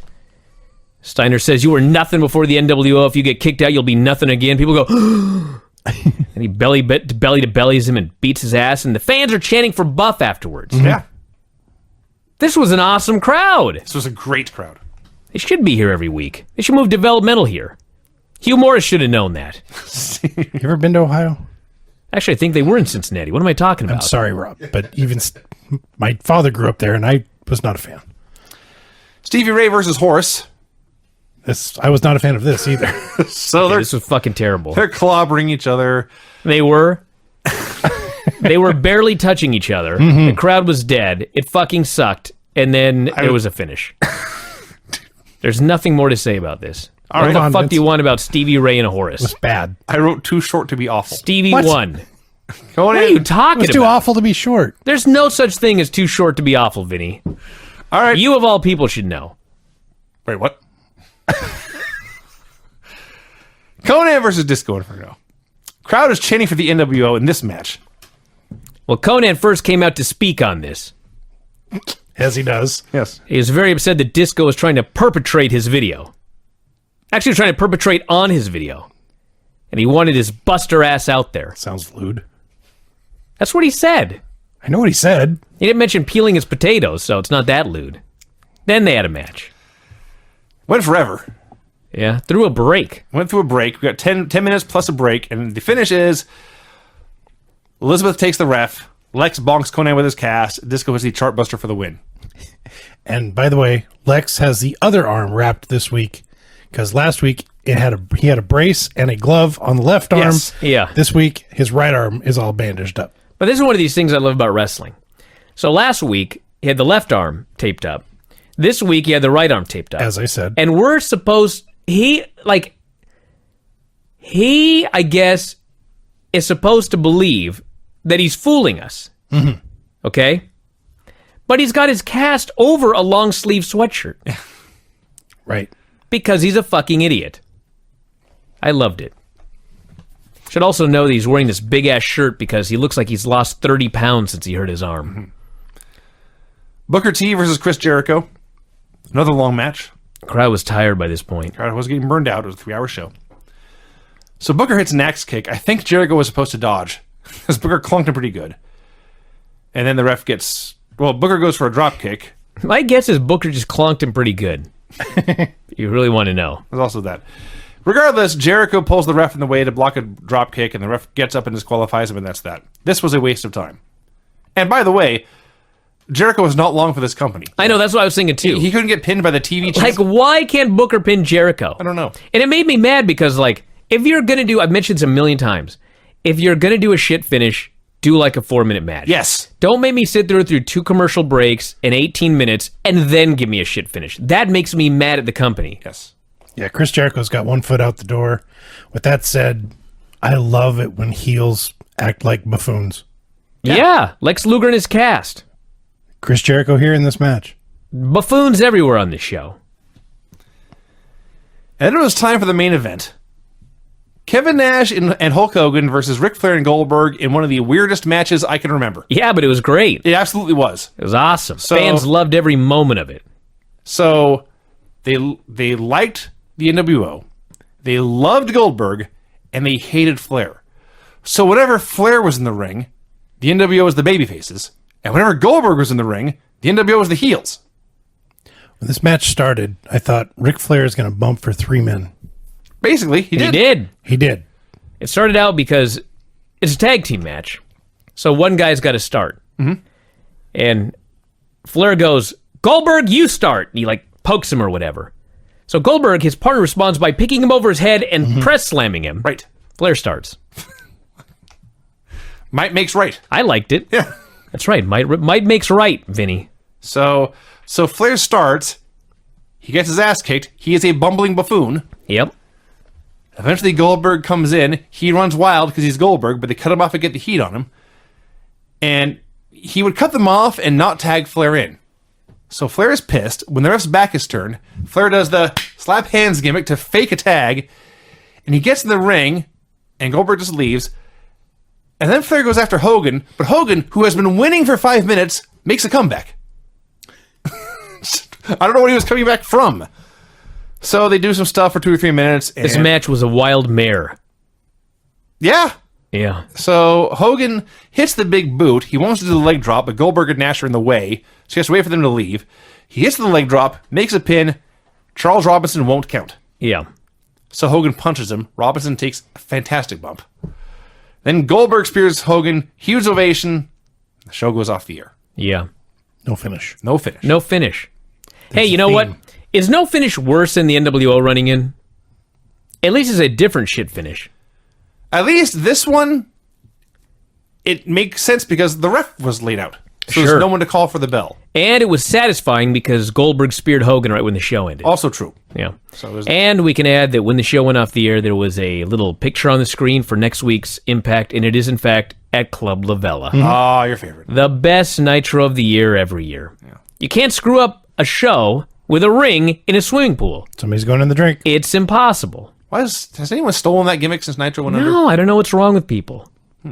Well, Jericho did. He's on a boat. That doesn't count. It's kind of the same You can't thing. throw people into the ocean. You You can. I'm pretty sure it's illegal. It's a work, Craig. I don't know. You're right. You can. If anyone's listening, I want to make this clear. Did you not Don't watch throw people Raw? off a boat. It's a stunt. Understood, Brian. It's a what did they call it? A publicity stunt. It's a publicity stunt. Hey, play Vinny's music, will you? Oh, yeah. What do we use? Actually, the first half of this was so dull, I thought about canceling it this week, but things turned around. All right, here we go. The finishes on this show were clean pin, clean pin, clean pin, clean pin. Pin after bonking into a chair and with a tights held. Pin after interference. Lame DQ for pulling the ref in the way. And no finish in the main event. Which I was really excited about because it was the Club Lavella version of Nitro, and fuck, this show sucked. Jesus Christ. And you know, I haven't watched this show in 19 years. And there's so much stuff that happens in wrestling, especially when we review these retro Raws, that I don't remember a goddamn thing.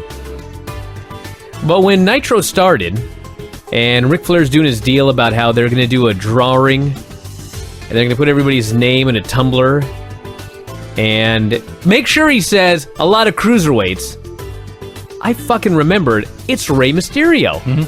I remembered that the main event of this Nitro was Ric Flair versus Rey Mysterio. And do you want to know what I remembered? I remembered that... How the fuck long is this song? Jesus Christ. I thought it was just going to fade out, but it just kept going. Do it something different for once. Holy smokes. Anyway, I remembered it being a great match. And saving the show. Oops. Often we look back and our memories are accurate. Not in this case. It was a very, very average, weird match. And it was very weird. It did not save the show. And in fact, it left me with a bad taste in my mouth about Club Lavella, which I'd always loved. Is Club Lavella still open? I doubt it. I don't hear about it. We should try to get you there someday. No, it's no fun unless there's wrestling there and someone gets thrown in the pool. Oh, yeah, I'm sure there's no fun there without wrestling. No, come on. No one has ever had fun. Did you see the people in the crowd, Craig? They were a wrestling crowd. Oh, get out of here. Actually, they weren't. There were some very lovely ladies in the crowd, which I guarantee were not wrestling fans. Club Lavella, yeah. Panama Beach, Florida. Spring Break 2018 concert lineup. Oh, really? They're still around. Still having Spring Break. Who do we got on the concert? Why isn't MLW running there? Loading this right now. I'm texting Court right now. Gorilla Zoe. You think I'm kidding, too. A Boogie with the Hoodie. Aha. Wait, the lineup went... I'm reading that, guys. There it is. Okay, Bad Boy Bill and Rick Rockwell. Gorilla Zoe and DJ Unk. DJ Unk. A Boogie with the Hoodie. I'm very old. Can we talk about this show now? It's going to take all night. I'm frankly more intrigued by this. No. Yin Yang Twins. Nothing. You're old. Okay. Betty Wap, Waka Flocka. Nitro Waka from Flocka, Club Waka Flocka, and DJ Lavella for the third straight year. If I recall correctly, the first 2 years were awesome. Then it's off a cliff. Monday Nitro number 184, March 22nd, 1999. I'm going to let you go for just like a second before I really unleash on this show. Because I'm fixing to. Get a good running start. Yeah, just go for a little while, then I'm going to get in there. So they showed clips from Uncensored, which is 2 weeks ago now, of Chastity turning on her brother Raven to help Hack win a three-way that also included Bam Bam Bigelow. So it's Spring Break. It's a bunch of young people who've been stressing out about school, going to the beach to break loose, and you go to Club Lavella and you are rewarded with Bull Payne versus Van Hammer. How the fuck hard is this? How many fucking Nitros in a row have we watched as they steadily decline where the goddamn show opens with a shitty match? Go, Brian. Is this that hard? Go. Not only do we start with a fucking terrible match here on the show, But Preach. there was a boring chant 6 minutes and 10 seconds into the show. Dude, they were boring. Oh, into the show. I thought you were going to say into the match. That has to be a fucking record. They were boring chants 20 seconds into the match. A wrestling show at, I might add, Club La Vela. 6 minutes and 10 seconds into the show, the fans were chanting boring. Yeah. You know what the greatest part of this is? I'm not quite done, but go ahead. If I may. Go ahead. They're running unopposed. Yes. There's nothing on the other channel. There's no other wrestling on Yes. right now. Yes. And this is what they present. Yes, because they're fucking morons. Because they thought we're unopposed, and so people are just going to watch whatever. Wrong. Nothing to hook them in for 3 hours. Not only that, like, if you go to a Nitro show in Atlanta, GA, or the Carolinas, you got a bunch of wrestling fans showing up. Fine, give them Hammer versus Bullpain. They just want to see some fucking wrestling. This is Club La Vela in front of, as Vinny noted, not wrestling fans. You can't trot out like one fucking star to open up the show. They had Van Hammer. That's a star. And it's not even like it was two nobodies having a good match. No. This match fucking sucked. Now, I will say, there were two stars later in the show that had a way worse match than this. It's true. So maybe I'm wrong, but this was far below the level of indies that we worked on in 1999. It would have been fucking disgraceful on an indie show today. Yes. And here it was opening up a national wrestling television show. And it went forever. It did go forever. So, I didn't even need to write a book. There's no mystery here why they went out of business. It really writes itself. Just watch the fucking TV show. It's patently obvious. They did everything wrong. Go ahead. Talk about this shitty match. So had I been one of those students stressing out about college and going to the beach to relax, and they trot out Van Hammer and Bullpain, I'd have immediately left and gone back to school. Back to the dorms. You would have gone back there to hang out with Jim Ross. Well, we'll get to Jim Ross and that college party. So, yes, aside from when they began to tease each other, tease going into the pool, everything about this sucked, and got no reaction. Two big clumsy oafs lumbering around, bucking into each other. And then, as I wrote here, Hammer won with some kind of move. Well, he did the, whatever he calls He it. did Cobra the Clutch Slam. Cobra Clutch Slam. And then they said, and like, he starts doing something like he's, I don't know, Plotting? messing with acid. Is that what it is? Yeah, he's got these little papers. Putting it on his tongue? He's doing something. He's like going, He's rolling papers like he's going to smoke a J. whatever the fuck. No, because the finishing move is called the flashback. Yes. So I guarantee this was something to do with psychedelics that he was doing. I don't do any, Never? but I do know If you do, we do have cameras. from You've when never I smoked weed, have you? no, I haven't. From when I was a child. I haven't either. When I was a child, they used to have the stories of LSD on lick and stick tattoos. So I know that like licking is involved. So what you know about acid, you learned from Dare to Keep Kids Off Drugs. Basically, yeah. Okay. And it was a bullshit story on top of that. Anyway, It's just a little stick of paper you put on your tongue and it dissolves. he hits the That's all it fucking is. flashback after going like this or whatever. Which sounds more fun than I realized. And then he hits the fucking worst Alabama slam. How can you not do an Are Alabama you sure slam? that's what it was? Hey, he put the guy over his shoulder and he just slammed him. That's the flash. Yeah, but Alabama Slam doesn't go over your shoulder. It's I know. yeah. He sucks. He sucks bad. This match was terrible. I write didn't that like down. it. I'm ready for a new show now. Already? Clips of Rey Mysterio and Kidman from last week, and then Ricky Rackman interviewed Rey Mysterio. I hope you were all big fans of Ricky Rackman because he's all over this show. So he's out there. Yeah, and then He's cock block us. He's Carson Steal Daly a with term tattoos is what he is. later. He's just this TV dweeb out there. And here's Ray, no mask, looks 9 years old. He got his dad's baseball shirt on and a beanie. Could they have made him look like a bigger dork? Ricky Rackman's towering over him. It's Ricky Rackman. What are you going to get? Like a little person? Who Don't the put fuck's it- going to interview Ray that doesn't tower over him? Don't make it so obvious. Somehow. How? Have him in the pool? I'm sure Putting there's the mic out like this while Ray's on land? something. What the fuck do you want to do? He's tiny. Well, I don't want Ricky Rackman on TV at all. So, yes, Ray is a tiny, tiny person. He talks about partying all week and says he will give Kidman another shot at the title at Spring Stampede. Ray was at the old cutoff line for minis. Yeah? So, like, you're not going to find a shorter announcer. clips of the Miss Nitro contest. You know, lots of young women in bikinis at the beach, historically proven to be a ratings winner. Except it wasn't, because it's WCW. Yeah. Ricky Rackman's back, interviewing Disco Inferno.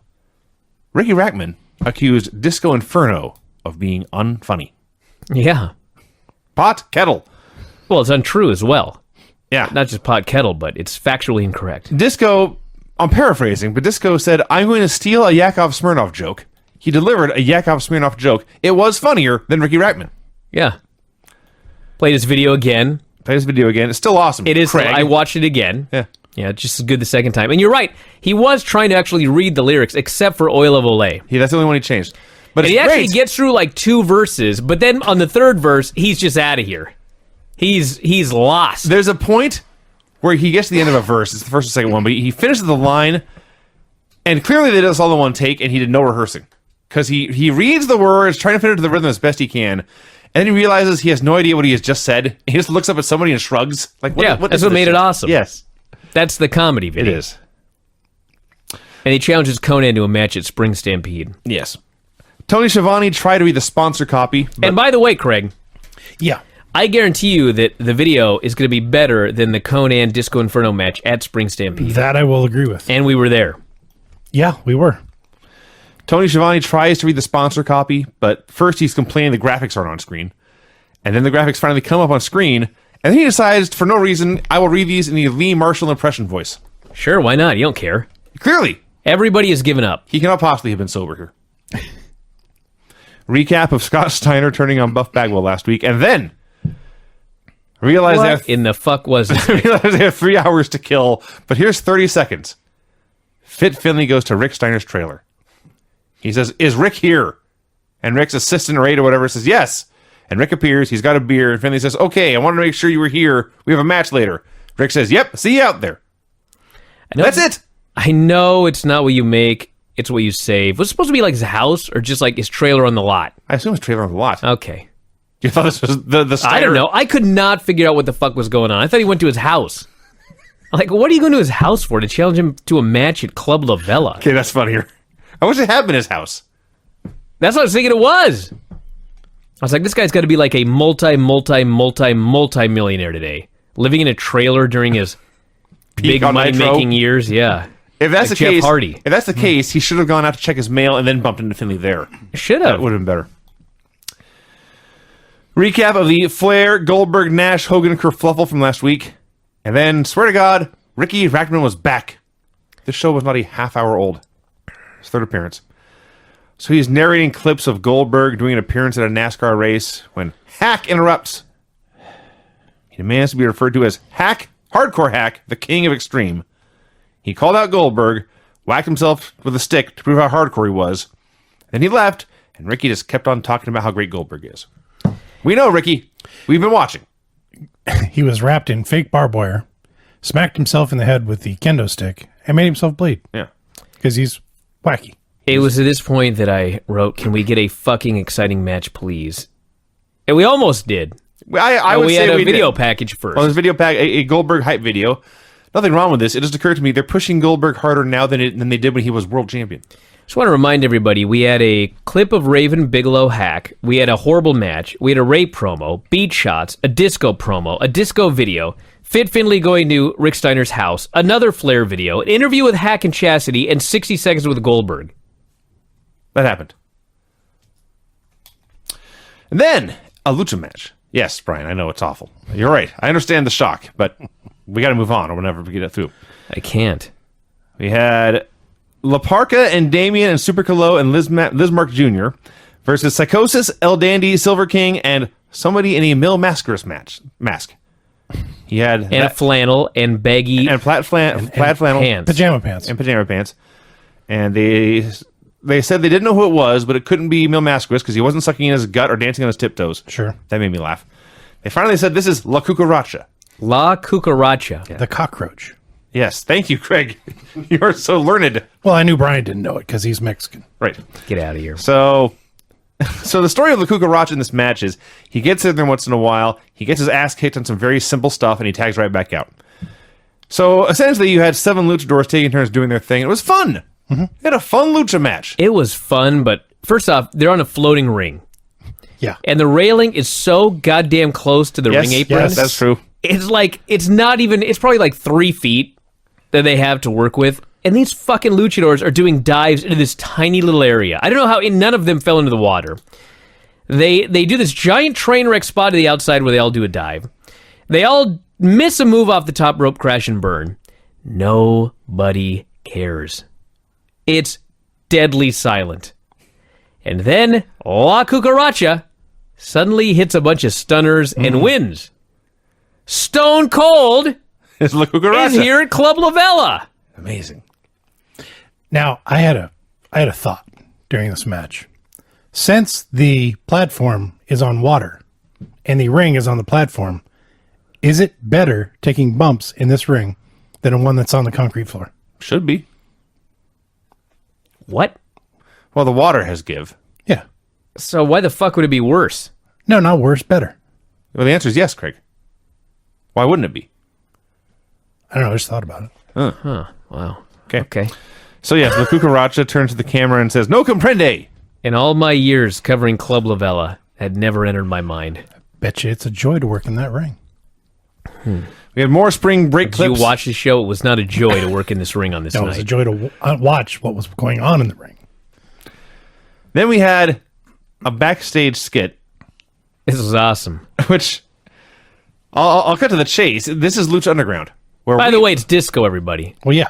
Couldn't figure it out already. It was not Stone Cold Steve Austin. nor Mil Mascaras. No. Or Luca Caracha. So this is one of those skits where we, the viewers at home, see it, but nobody on the show actually sees it. So JJ and Flair are in the parking lot outside Club Lavella, talking about spring break and, of course, the women. And Flair says, "Look, I'm the president. I cannot just take myself off the show. So here's what I'm going to do." He says, I'm so excited. There's these hot college girls everywhere. I owe it to these girls to wrestle here on this show. That's right. That's right. So his plan is, he says, "I'll go out there. I'll challenge everyone on the roster. But we'll draw a name out of a hat. But you just fill that name with mid-card and below," he says. Mid-card and cruiserweights. Luchadors and cruiserweights, yes. Just burying everyone. And the plan is he wants to get this match over with as quickly as possible, put on the appearance of, challenging anyone in the company, get it done, and go out and get laid. Yeah. Yeah. So really, any other night for Ric Flair. When I think Sure, about it. yeah, basically. Okay. What was this Mike Tenay interview with Dusty Rhodes? Allow me. Mike Tenay is on the beach with Dusty Rhodes. Or a whale.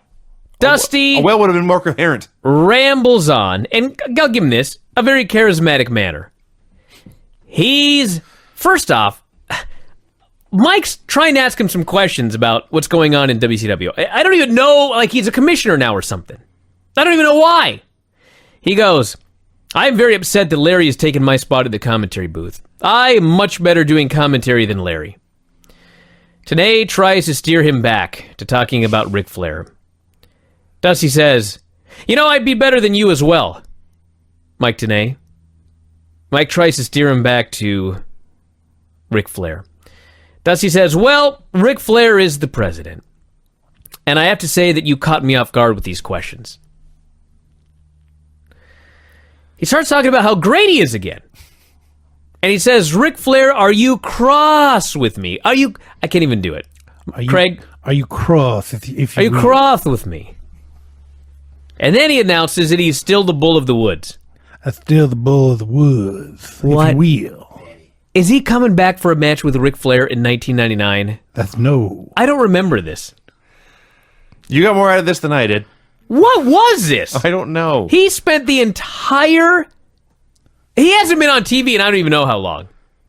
It's a good 6 months. He's on here thinking it's 1987 Crockett again. He just shows up out of nowhere, talks about how great he is. He's the top guy in this company. He's the bull of the woods still. He'll beat up Ric Flair at any time.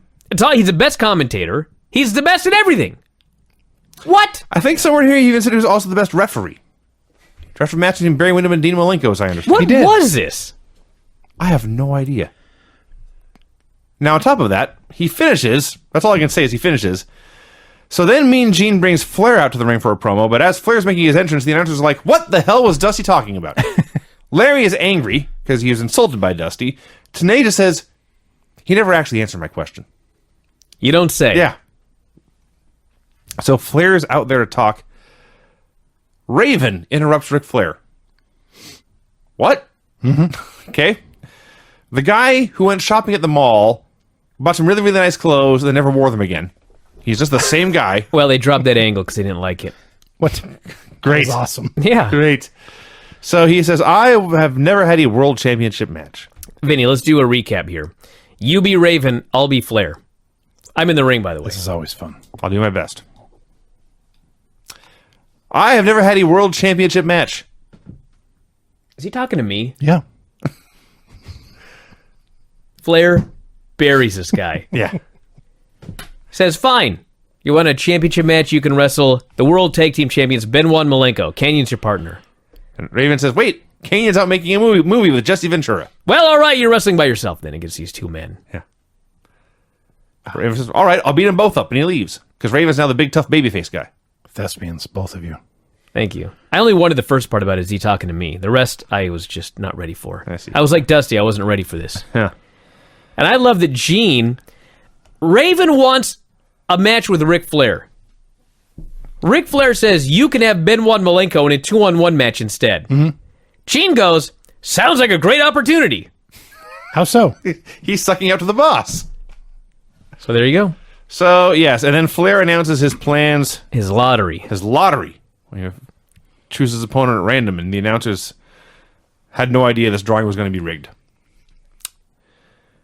Rick Steiner versus Fit Finlay. Fun mean guy match. There we go. The best thing I said, or the most accurate thing I can say about this is actually something Tony Schiavone said when he simply explained, this is pro wrestling in its purest form. Yeah. Fact. It is two big, tough, scary mofos getting into a ring and wailing on each other.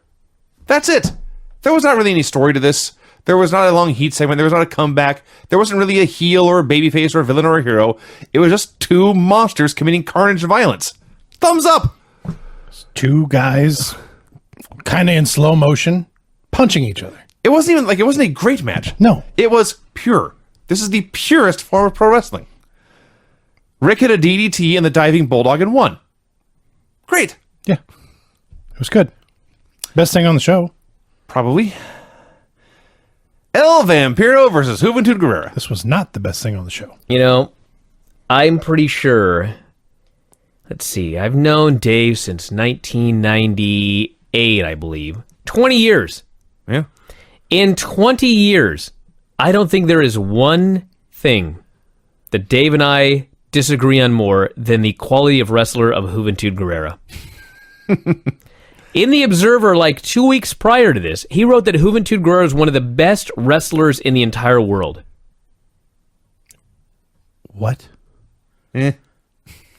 Yeah. Excuse me? No, yeah. Oh, It's- I thought you were agreeing with him. No. Where's This- Dave at on Vampiro? This goddamn match was so...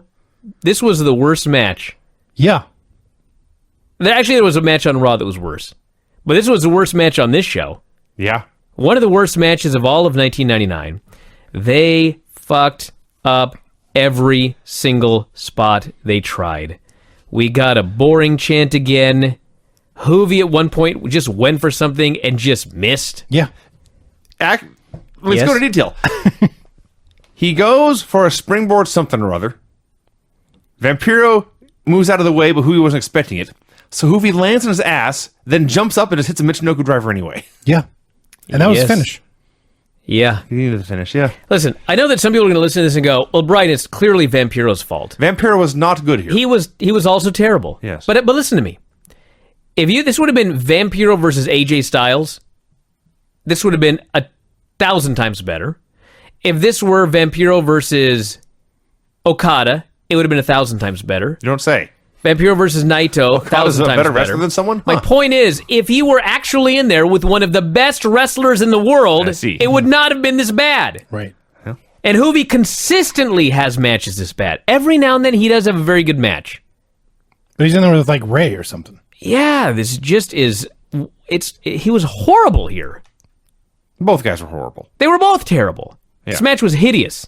Hoovy was not one of the best wrestlers of the world this night. That is true. So Vampiro did like 19 power bombs. Match went a very, very long time. They tried a top rope power bomb. They fucked it up. Thankfully, nobody died. And then Hoovy just hit another Michinoku driver and won. Sloppy, random, and very, very bad, I wrote. Hey, Ricky Rackman's back. It is time. All right, let's just get into what happens. He's walking out. He says, I don't know much about professional wrestling. I was going to hire a guy Yeah. who goes on record as saying he has no idea what he's talking about. He is there to present the winner of the Miss Nitro pageant. Now, I do not often transcribe things word for word, but I wrote down every single bit of their interview together. Her name is Julie Williams. Yes, it was. She comes out in baggy jeans and like a tank top. They begin the promo. Cute blonde, by the way. It was just a very lovely young lady. No doubt about that. Ricky starts the promo with their backs to the hard camera. The announcers are openly burying him. Finally, he gets... Somebody turned him around. I will go from the start here. Say hello. Hi. Then they turn to face the hard cam. Say hello. Hello. What school are you here from? Chipotle Junior College. They have a college? Apparently. And you're pretty excited that you are now Miss Nitro?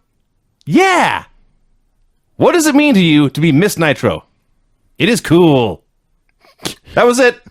That was the whole promo. Well, you didn't get his other line, which I didn't write down, but basically, the NWO music starts playing, and Ricky starts going on this thing going, now that wherever you go in this country, anywhere in the United States, you can call yourself Miss Nitro. And get Mexican food. Get out of here, Craig. So, should have known this would turn to food. So, Chipotle. This was the blind leading the blind. So out come Hulk Hogan, Kevin Nash, and 7 Strippers. They were strippers. Oh, Craig. Craig, I've These were not college girls. been to a Vince. gentleman's... Well, I'm sure they're professionals at what they did. I don't know if they were necessarily supposed to be college girls. They were models. Maybe they were working their way through college. What do you go to spring break for? To blow off steam from college. They should have been looking for college girls. They went to a gentleman's club and got all 7 or 8 girls. I'm disgusted. As I was going with to you. say, I have been to a gentleman's club a time or two in my life and dropped a lot of money in those clubs, and I did not drop that money on women who look like this. That's on you, brother. I think they're too hot to be strippers is what I'm saying. You sure you went to a strip club and not like a dive bar? Yes. What state was this in? Washington and Nevada. Yeah. Although it was that Colombian in Nevada. That was cool. Anyway. Colombian? Yeah. Yeah. Can we get on with this? So, there's these beautiful, beautiful women out there with Hogan and Nash. They're kind of buckled. Excuse me? They were kind of buckled. Buckled? Buckled. I don't understand this term. Haggard. Oh, they were not haggard. Get out of please. here, You live in Craig. Puyallup. Go back and look at them. Oh, my God. So anyway, there's 7 of them. Fans chant, show your tits. Nash says it's too cold. I won't do that. Yes. He That was says- the funniest thing Nash has ever said. I thought there's 8 girls. There's only 7. Let's bring out the 8th girl. Of course, it's Tori Wilson. The highlight of which is she gets her heel stuck in a grate. Yes. Instead of taking her shoes off, she's got to be in high heels, so it takes him like a good 30 seconds to get her fucking foot out of the thing. Gets in the ring, strips down. Nash wants Ricky to announce she's the winner. Mm-hmm. I don't know why Nash can't just announce that she's the winner. He's in a- the NWO. he's It's a bully. his fucking contest. He wants to bully somebody. He goes, declare her the winner. And Ricky says, listen, He tried to reason with the man. I am here for the Miss Nitro contest, okay? I'm only being paid for this, not your damn contest. Nash boots him in the stomach and bends him over, and he's going to give him a power bomb. And I'm like, you know what, Nash? How about you power bomb him over the barricade into the water? Into the pool, yeah. Then I'll rewrite Death of WCW. I'll be a little more forgiving to you. Instead, he threatens, but then doesn't. And Ricky chooses Tori. At which point, Nash, all the cred that he got for his previous line, throws it out the window by saying, Sable, eat your heart out. Ha ha ha ha! And Hogan goes, did you just say that, brother? Like, you guys are idiots. You're fucking idiots. This sucked. That's one NWO takeover that wasn't too bad, Mike Tenay notes. This is an amazing segment for a Do variety you of reasons. know how bad a show has to be where they have a Miss Nitro bikini contest in Club Lavella, and I'm fucking sick of it and want it to end? It's pretty bad. Jiminy Christmas. This fucking sucked. But what did not suck was what came next. Hack versus Goldberg. Everyone stop. Just spend 10 or 15 seconds imagining, if you will, a match between Bill Goldberg and the Sandman. You got it. This is exactly what you would expect. And I mean that in every possible positive way. Do you want to know why? 'Cause- I have come to a conclusion after this show. All right. Not only does Goldberg belong in the Hall of Awesome and the Hall of Fame, every Hall of Fame there is, I would go as far as to say that he was a perfect professional wrestler. How could you improve upon Goldberg? I don't know. You don't want to be a better worker. No. He's exactly as explosive. He's exactly as out of control, and he's a wild animal. Yes. He's the best. So, I guess this was a hardcore match because Hack was using It sure was. chair and a stick, and ref didn't care. And then Goldberg starts no-selling the stick, hits a spear and a jackhammer, and he wins. Well, Hack's big mistake was he began hitting him repeatedly with the stick. In the head. Yeah, and he hit him like 5 times in the head. Goldberg just fired up. Hack tries to give him his side Russian leg sweep. white White leg Russian leg sweep. Well, with the cane, the white Russian leg sweep. And Goldberg just fucking stands there. Hack falls down. He like breaks the stick over his leg. He spears the shit out of him. The place just goes nuts. He jackhammers him and wins. And then he like grabs the top rope and he does this thing where he just kind of goes and his traps go up high and this big Like a fucking cat. thing of drool drops out of his mouth. Just this enormous. Like if you ever watch Finding Bigfoot, they've got every commercial there's a animated Bigfoot. And you see the Bigfoot go, "Arrgh!" And there's like this big thing of drool. That is fucking exactly what Goldberg did here. That's where they got it. It's so great. This is the best thing on the show. By far. Mean Gene brings Bret Hart out for a promo.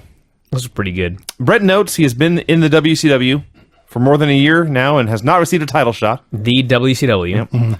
First thing he did upon entering the company was wipe the floor with Ric Flair. And now Ric Flair is champion. He still can get a title shot. Pointed out he had never wrestled Hogan, even though they were the two biggest stars of all time.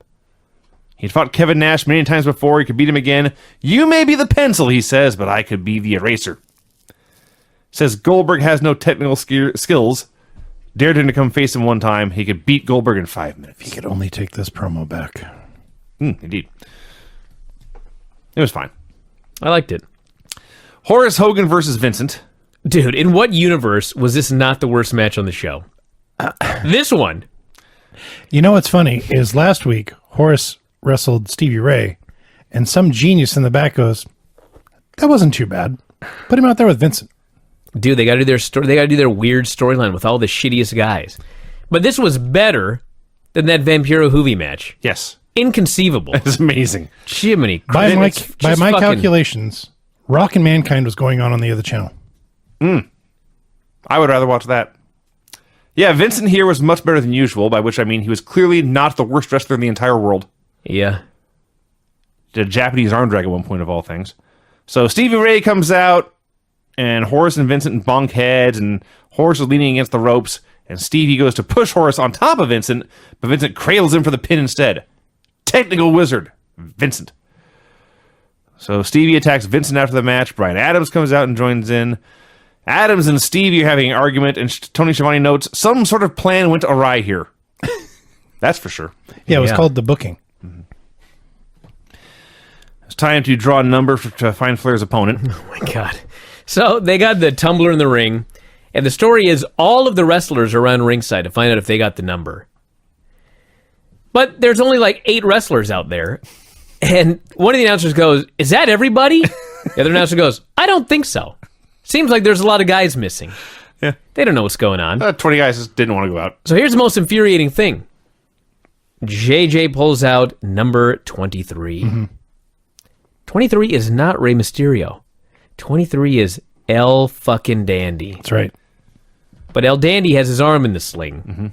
And so Ray, like a dick kind of, steals his number and goes, I'll take care of this. That's basically what happened, yeah. Okay, I could have an amputated arm.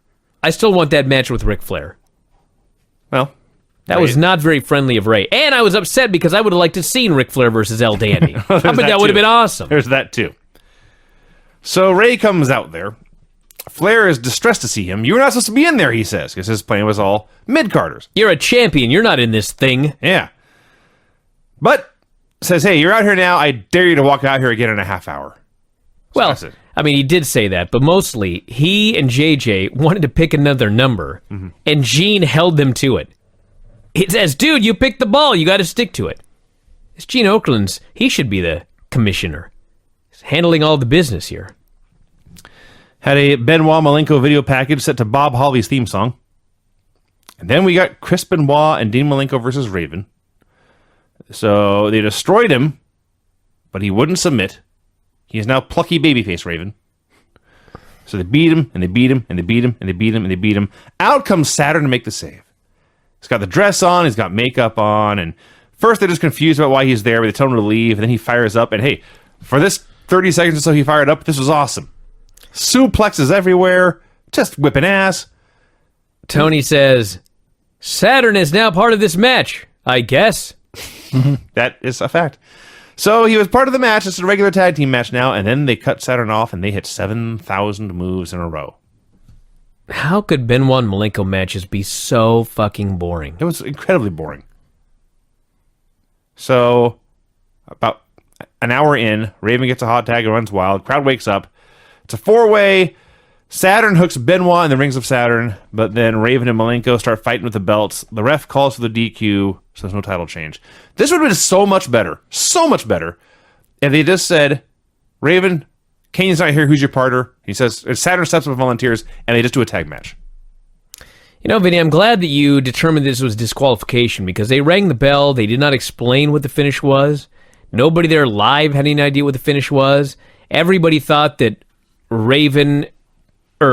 Saturn had submitted Benoit. Yeah. Not to mention Raven was the one that got the hot tag, so he wasn't even the legal man. No. Not to mention Raven and Saturn ended up with the tag titles. This sucked. Not as champions, but they ended up with them. Physical it was possession. Yes, it was very confusing. They rematched later on Spring Stampede in Tacoma, Washington. Brian don't care. Clips from Thunder of Flair stripping Scott Hall of the U.S. title for just not showing up. In storyline, that's the reason. So, keep in mind that the whole legal battle with Flair and Eric Bischoff started when Ric Flair just didn't show up one day. Yeah. It's kind of ironic. Yeah. So they're doing a title for the U.S. tournament, or the U.S. title. A tournament for the U.S. title. And in the first round, Meng has already beaten Bam Bam Bigelow. Yeah, he goes for the Tongan death grip and Bigelow bumps. So Meng just follows him to the ground and grabs his neck. Yeah. Submits him. I like this Meng. Tell me more. It's funny, though. I'm just amazed at how... Well, like, Bigelow... It's one of those things where I had forgotten that Bigelow came in. And then when we actually watched that Nitro where he debuted and he was going after Goldberg and it was so awesome, it's like, how the fuck did I forget this? Now I know! They turned him into just another geek losing to Meng on Thunder. Yes. And it didn't take long. No. So we had a U.S. title tournament match here of Scott Steiner and Chris Jericho. Scott Steiner is very, very strong. Chris Jericho is relatively very small. So we had a very fun display of one slam after another. It was great. I like watching big people destroy small people. Jericho made a comeback, hit a lion salt, tried the lion tamer, but Scott broke free, hit a low blow right in front of the ref. And the Steiner recliner for the win. And this was, in fact, a win. It wasn't bad. Jericho got heat from this crowd. That was a win. Yeah. Almost no one else did. Cameron walked in and he looks at the TV and he goes, "Who's that?" I said, "That's Scott Steiner." Cameron then goes, "Does he do steroids?"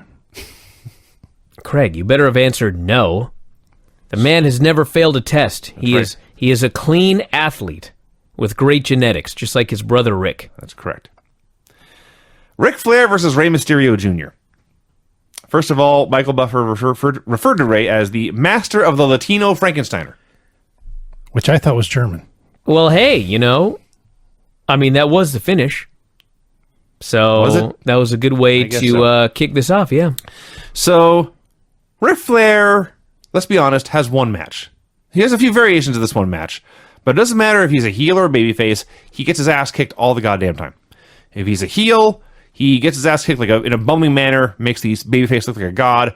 If he's a babyface, he gets his ass kicked constantly, but he's still fighting, so you have sympathy for him. But he's in here with Rey Mysterio Jr., who is tiny, so it would not make sense for Flair to be on offense for 80% of this match. I think Ric Flair got more offense in this match than maybe any other match he had in years. Yeah.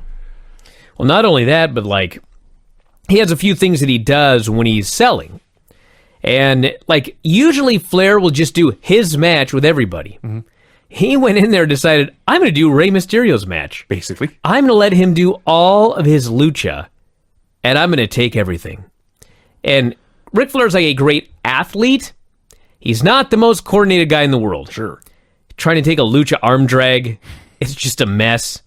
He took a springboard X Factor and a top rope Frankenstein, all of these different moves in this match, and it was just man, that's the first time he ever took that move in his life. Oh, yeah. And probably the last. Yeah. So this was a match you would see at WrestleMania weekend 2018. Yes. Basically. Somebody's putting what kind of wacky match could we put together for this super show? Hey, let's do Ric Flair, Rey Mysterio. Nobody could imagine seeing that. Well, here we saw it in 1999. Yes. And it wasn't very good. It was... Yeah. No. I didn't mind it. I mean, it wasn't bad. It was not very good. Yeah. It was a little clunky. I thought it was a fine Nitro main event. It was nothing. I give it 2.5. That's fair. Better than average, nothing special. It's not very good. Yeah. So the best part to me is right before the finish when Flair is sitting on the top rope. I assume he did the flip over spot on the top rope. Anyway, he's sitting on the top rope and Ray drop kicks him. And Flair sells it by leaning back and windmilling his arms and teasing falling for an hour. Yeah. He's just going like this over and over and over and over. Now, before we get to that spot, first, Ray makes a little comeback. Ray makes a little bit of a comeback, and he goes for a spinning wheel kick. Yes. And Ric Flair had ducked for some reason, and Ray just flies right over his head. Mm-hmm. And Rick didn't mean to duck. I don't even know why he went down, but Ray just misses him. So Ray jumps up and drop kicks him. Flair cuts him off, and here was the thing. Flair starts to go through the ropes because he's going to climb up on top because he's expected to be thrown off. But he's halfway through the ropes and he remembers, oh shit. So he climbs back in and starts climbing up from the inside, which Ric Flair never does. No. And so Ray drop kicks his knee as he's sitting on the top rope. And that's when Flair does a, whoa, I may fall into the water right here. Like your chair was about to give out. Yep. So, as Flair is windmilling his arms, Ray jumps up there, hits a top rope Rana. No one died. And the ref counts 1 and 2, and then Arn Anderson yanks the referee out of the ring. Back when that was a DQ. Yeah. And the ref, who is Charles Robinson, who is Ric Flair's buddy now, calls the DQ, so Ray wins. And then... Let me explain how this is set up first. This saved the show. I won't lie. You know how I am with water. Before Ric Flair goes into the water, they only have a few seconds left. This is the key. They were in a hurry. So Flair rolls out of the ring, and I can't remember what happened. Arn got involved earlier. Arn actually took a bump with his bad neck outside. So all you need to know is that Flair goes outside, and he leans against the metal barricade, and he puts his hands up on it, and he kind of just stretches up tall, and then he gets back in the ring to the spot. Because he went out there to make sure that he was going to get over that barricade before he went through with it. Yes. So then after he went like this to make sure he could do it, he goes back in, Ray drop kicks him, and then Flair does a big backwards bump over the thing and lands in the way. Everybody goes crazy. Go to blank.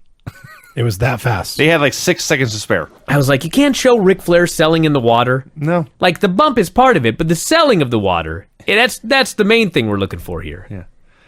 Yeah. What can you do? Brian, my music, please. I'm just so disgusted. Here we go. The finishes on this show were 5 clean pins in a row, pin after he's shoved by Stevie Ray, DQ due to belt usage, submission after a low blow, and DQ due to yanking the referee out of the ring. Man, excellent. The Raw one will be more involved. Sure will. Holy smokes. So yeah, that was Nitro Club Lavella. All right, let's get going here. We got Retro Raw Nitro 19 years ago this week. Cliff song better than both shows. Am I wrong?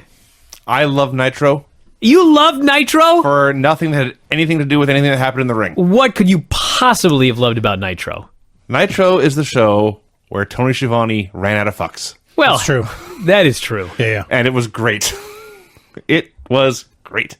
I just goes as far as to say that Tony was a complete tool.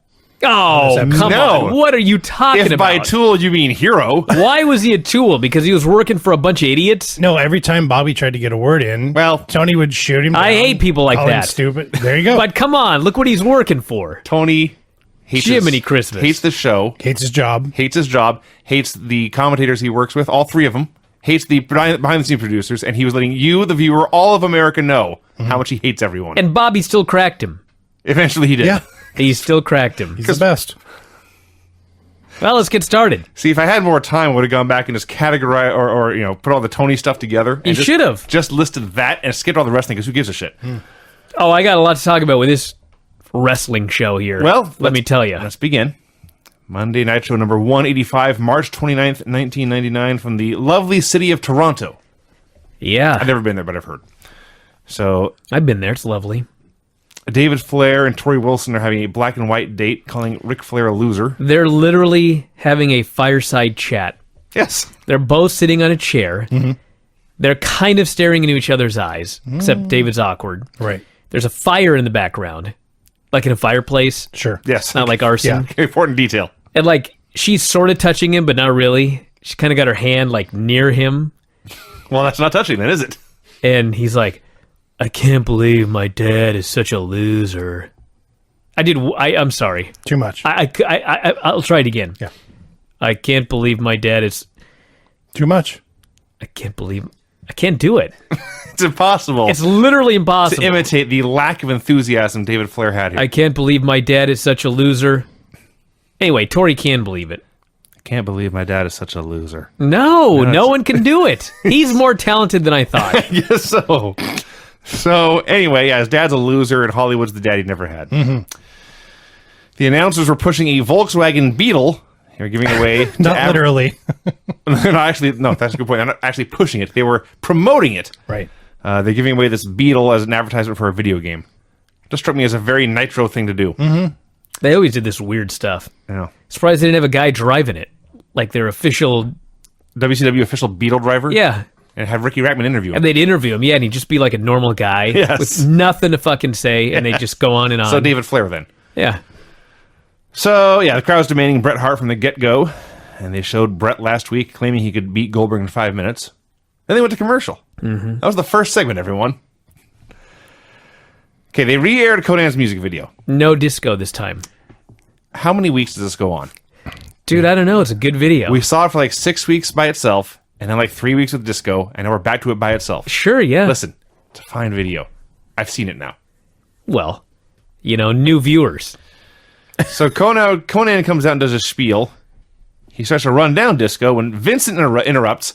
They had the worst Excuse me. Are you telling me that the opener on this episode of Nitro, the first match on the show, Yes. is Conan versus Vincent? Is that what you're telling me? Hey, that's a step up from Van Hammer and Bull Payne. In what way is Vincent Conan is a step a star. up? Well, he is, but Vincent is a step down from both those This guys. is a lateral move at best. It is Well, a terrible match on paper. It was a Yes. terrible match in the ring. It absolutely was. Although my standard, Vincent did one thing smart is that he had his first match in years 3 or 4 weeks ago, and he did the worst match there could ever be. So now whenever he comes out and does a match, no matter how bad it is, I think, better than that other one. So his match is impact testing. Basically, yeah. Okay. Yeah. So, yes. Gave me a concussion. Before the match, they had the worst back and forth on the mic ever. Zero chemistry. Vincent actually got the last word in because Conan was he just wouldn't shut frustrated. He was just frustrated. I'm done. Vincent just kept talking and talking and talking, and Conan tried to get some time, and Conan said, fuck this. And listen, I'll let you have the mic, Vincent. So as I wrote here, Vincent was merely terrible. I do believe at one point he had a reverse atomic drop that legit crunched Conan's huevos. We were one match in, and the announcers are already talking over themselves and calling each other out on it. So Stevie Ray comes out and distracts Vincent. Conan cuts Vincent off, hooks the tequila sunrise for the win. Whoop-de-shit. Bobby wasn't even there yet. It was this is Mike and Larry and Larry. Tony. Yeah. Oh, God. Now, see, I can understand Tony getting frustrated with Larry. Not Bobby. You guys really hate Larry. I don't hate Larry. I didn't say anything negative about I Larry. don't like Larry. I was just pointing out if it was bad with Larry, just wait till Bobby gets there. So Hogan and Tori are now having a chat about the flares. For some reason, they began to talk about the finger poke of doom. Yeah. So Tori, well, she goes, Hulk, you know that David considers you like a father to him. And Hogan's all cool with that. And then she starts going, she is trying to stir shit between Hogan and Nash. Right. Okay. That's her goal. So she brings up the finger poke of doom, where Hulk Hogan touched Nash. Yes. And he fell down and was beaten for the title. Yes. She goes, was that real? That's what she said. And Hogan goes, yeah, of course. And she goes, well, Always a worker. do you think that you could beat him again? Oh, hell yeah, of course. That's the beginning. He whispers something in her ear and she giggles. Yeah. Then Mean Gene brings Hogan out for a promo. As usual in Canada, he's utterly beloved.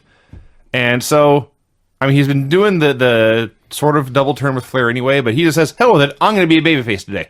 And he cut a babyface Hulk Hogan promo. The whole show, except for on vignettes. Yeah. He's going to beat Ric Flair and take the world championship back.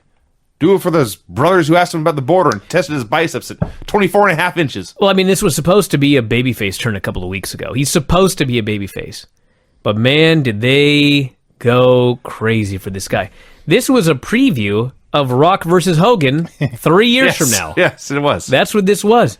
And Almost to the day. He knew they loved him, so he went into full old school Hulk Hogan mode. Yeah. All of his crazy promos he used to cut that didn't make any sense. Custom guy. He claimed he showed up at Customs and a dude measured his arms. Yeah. He had gained a quarter inch. Well, Brian, they are very careful about the weapons that are allowed into Canada. I guess so. Had to get them guns tested. And then once they tested the guns, they said, who you gonna beat up tonight? That's right. And he said, I'm gonna beat up Ric Flair. So he finishes, and announcers say, oh, by the way, there are rumors that Sting was spotted going through Customs. Kind of hard to miss. You would think. Yeah. Probably got pulled over at that little building with the face paint. I would think so. I'm not going to try that. I had the worst experience. Oh, no. Which time? Dude. You went through a border crossing in face paint? Not border crossing, but I went through the metal detectors and everything. The security checkpoint at the airport. I see, okay, yeah. Dude. Were you in face paint? No, but I don't see where we're going with this. it sucks. Sorry you had a bad day. Fucking, I'm about to go through, and I'm like, do I have to take out, what do I have to take out here? And he goes, just make sure your shoes are off. I said, do I have to take my computer out of the bag? He said, no, you don't have to take it out of your bag. Just leave everything in there. I've messed you up. Then I fucking get 5 feet further, and the guy's like, do you have any electronics? Well, yeah, I got a computer and an iPad. Got to take all that out. And I'm like, this fucking guy right in front of me. It was another security guy who told me I didn't. It was a mess. Why can't people get their stories straight? DDP video package. Going back to Scott Steiner trying to fuck his wife, and then Kimberly got hurt. So Mike Tenay does a sit-down interview with Paige. Paige assures Tenay Kimberly is doing well. Says after the attack by Scott Steiner on him, he has not been seen in 6 weeks or whatever. He's been suffering from a herniated disc, caused him to lose feeling in his legs, but he's back at 100% now. This was so corny. That was weird. You're playing it straight here, Vinny. This was a pre-taped segment that they decided that they were going to produce. And there's like, camera cuts and Mike Tenay just doing the most over-the-top overacting. Mike Tenay turned up to 10. Oh my God, turned up to 10. Like DDP then gets turned up to 10. He's never not a salesman, but man. So Tenay starts to talk about how Paige had suffered an injury against Steiner but never submitted. And Paige says, hey, you're making excuses for me. And then Tenay asks about the stipulation that Steiner would get Kimberly for 30 days. And Paige said, anyone who believed that was an idiot. Tenay called him the people's champion. Paige said, knock off the hype. He looked into the camera. Knock off the hype? Yeah, that's his gimmick. Well, not anymore, apparently. It's so goofy. I don't know. He looked into the camera, and he vowed to get Steiner his way. and we're talking about Hogan and Flair. And now with Paige, is every single person in this company a tweener right now? Are there lines drawn? Well, Maybe Ray is a face. No, Vinny, you're just not paying attention. Hulk Hogan is a babyface, Ric Flair is a heel, and Diamond Dallas Page is a babyface. He is? Now, he turned on the crowd later He sure did. tonight. because he challenged Scott Steiner, and he called him Big Papa douchebag or Scum. something. Big Big Papa Papa scum. That's his gimmick. And the fans booed. So he got upset and said, "Oh, so you like guys that throw girls out of cars? Well, you're all jackoffs." That's why he turned on the crowd. They were making fun of his wife in his mind. But yeah, he's supposed to be a babyface. All right. Today, I don't know. Wrath versus Kenny Chaos. Yeah, who's the babyface here? They're both heels. No one. They're both villains out to I ruin think my Wrath day. is a babyface. He's supposed to be. He's He a didn't big, work. scary guy who wins a lot most of the time. He didn't work babyface. Took him eight minutes. Actually, 8:49. Eight I did count. 49 to beat Kenny Chaos. And not only that, they gave Kenny Chaos a comeback. Yeah. He had a near fall. You're begging people to change the channel.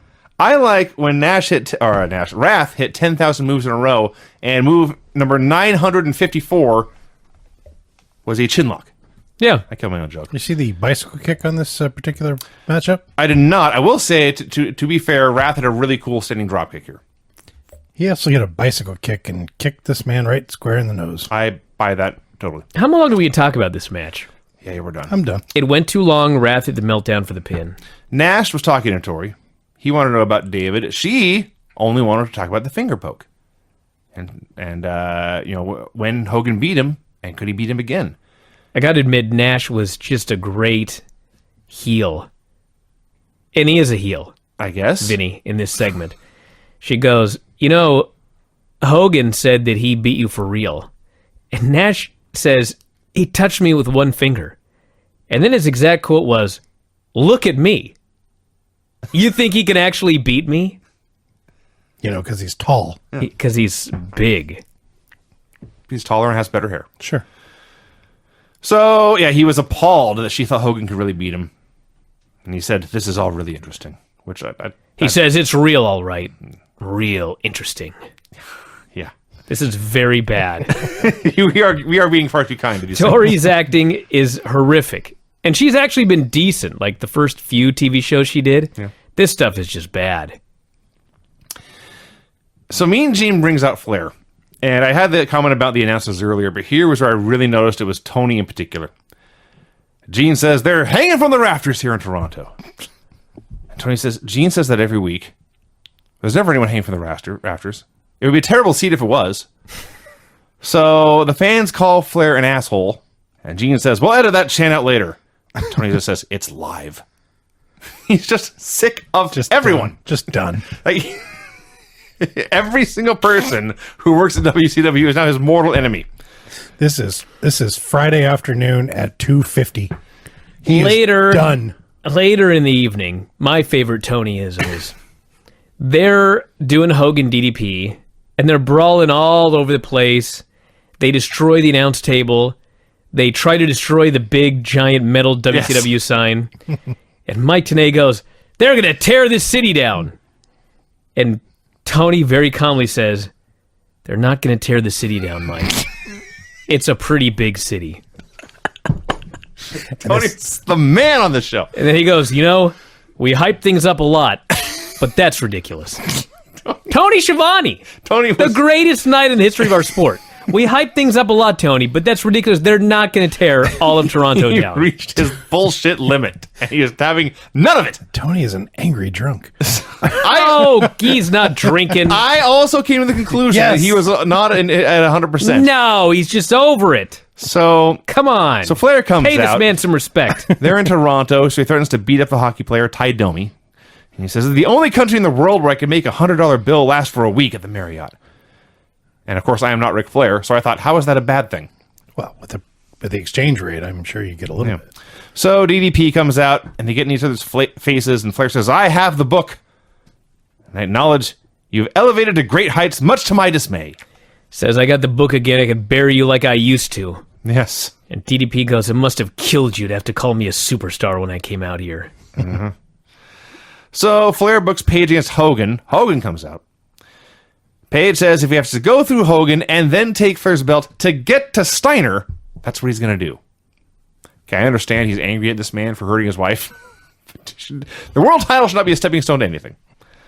He threw his wife out of the car, Vinny. He did. Hogan and Page, they both accepted the match. Then Flair made himself Page's manager. They're all screaming at each other, and they cut to, ironically, the rafters, and there is, in fact, Sting. There is a seat up there. He was not hanging from them. Vinny, if Craig threw Bridget out of a moving car, and your response was, I want the world title? I'm going to take that Texarkana title from Bryan so that I can get a hold of you. That's really, really stupid. His wife should be his number one priority over the world title. She was thrown from a moving car. The other thing is, if Craig threw Bridget out of a moving car, she would beat his ass. Well, that's true. That's true. She would get up, dust herself off, and run and chase the car. My wife takes no shit. Yeah. Anyway, Flair demanded Sting come down to the ring. Sting refused. Hey, he's in the rafters in 1999. And then he's up there in the rafters in the white paint and everything like that. Mm-hmm. And Ric Flair says, and I quote, Sting, get down here. I'm the president. Don't go flying around without telling me. Yeah. He's not a bat. We never saw him again. No. Sting had to fly up, cross the border, put on his makeup, be on TV for 15 seconds, take his makeup off, fly back across the border, and go home. Oh, maybe he was wearing the makeup. That's why he got stopped at the border. I guess so. Scott Norton versus Rick Steiner. This was fun. Oh, yeah. It was. I was expecting more. Because Scott Norton didn't want to do a job.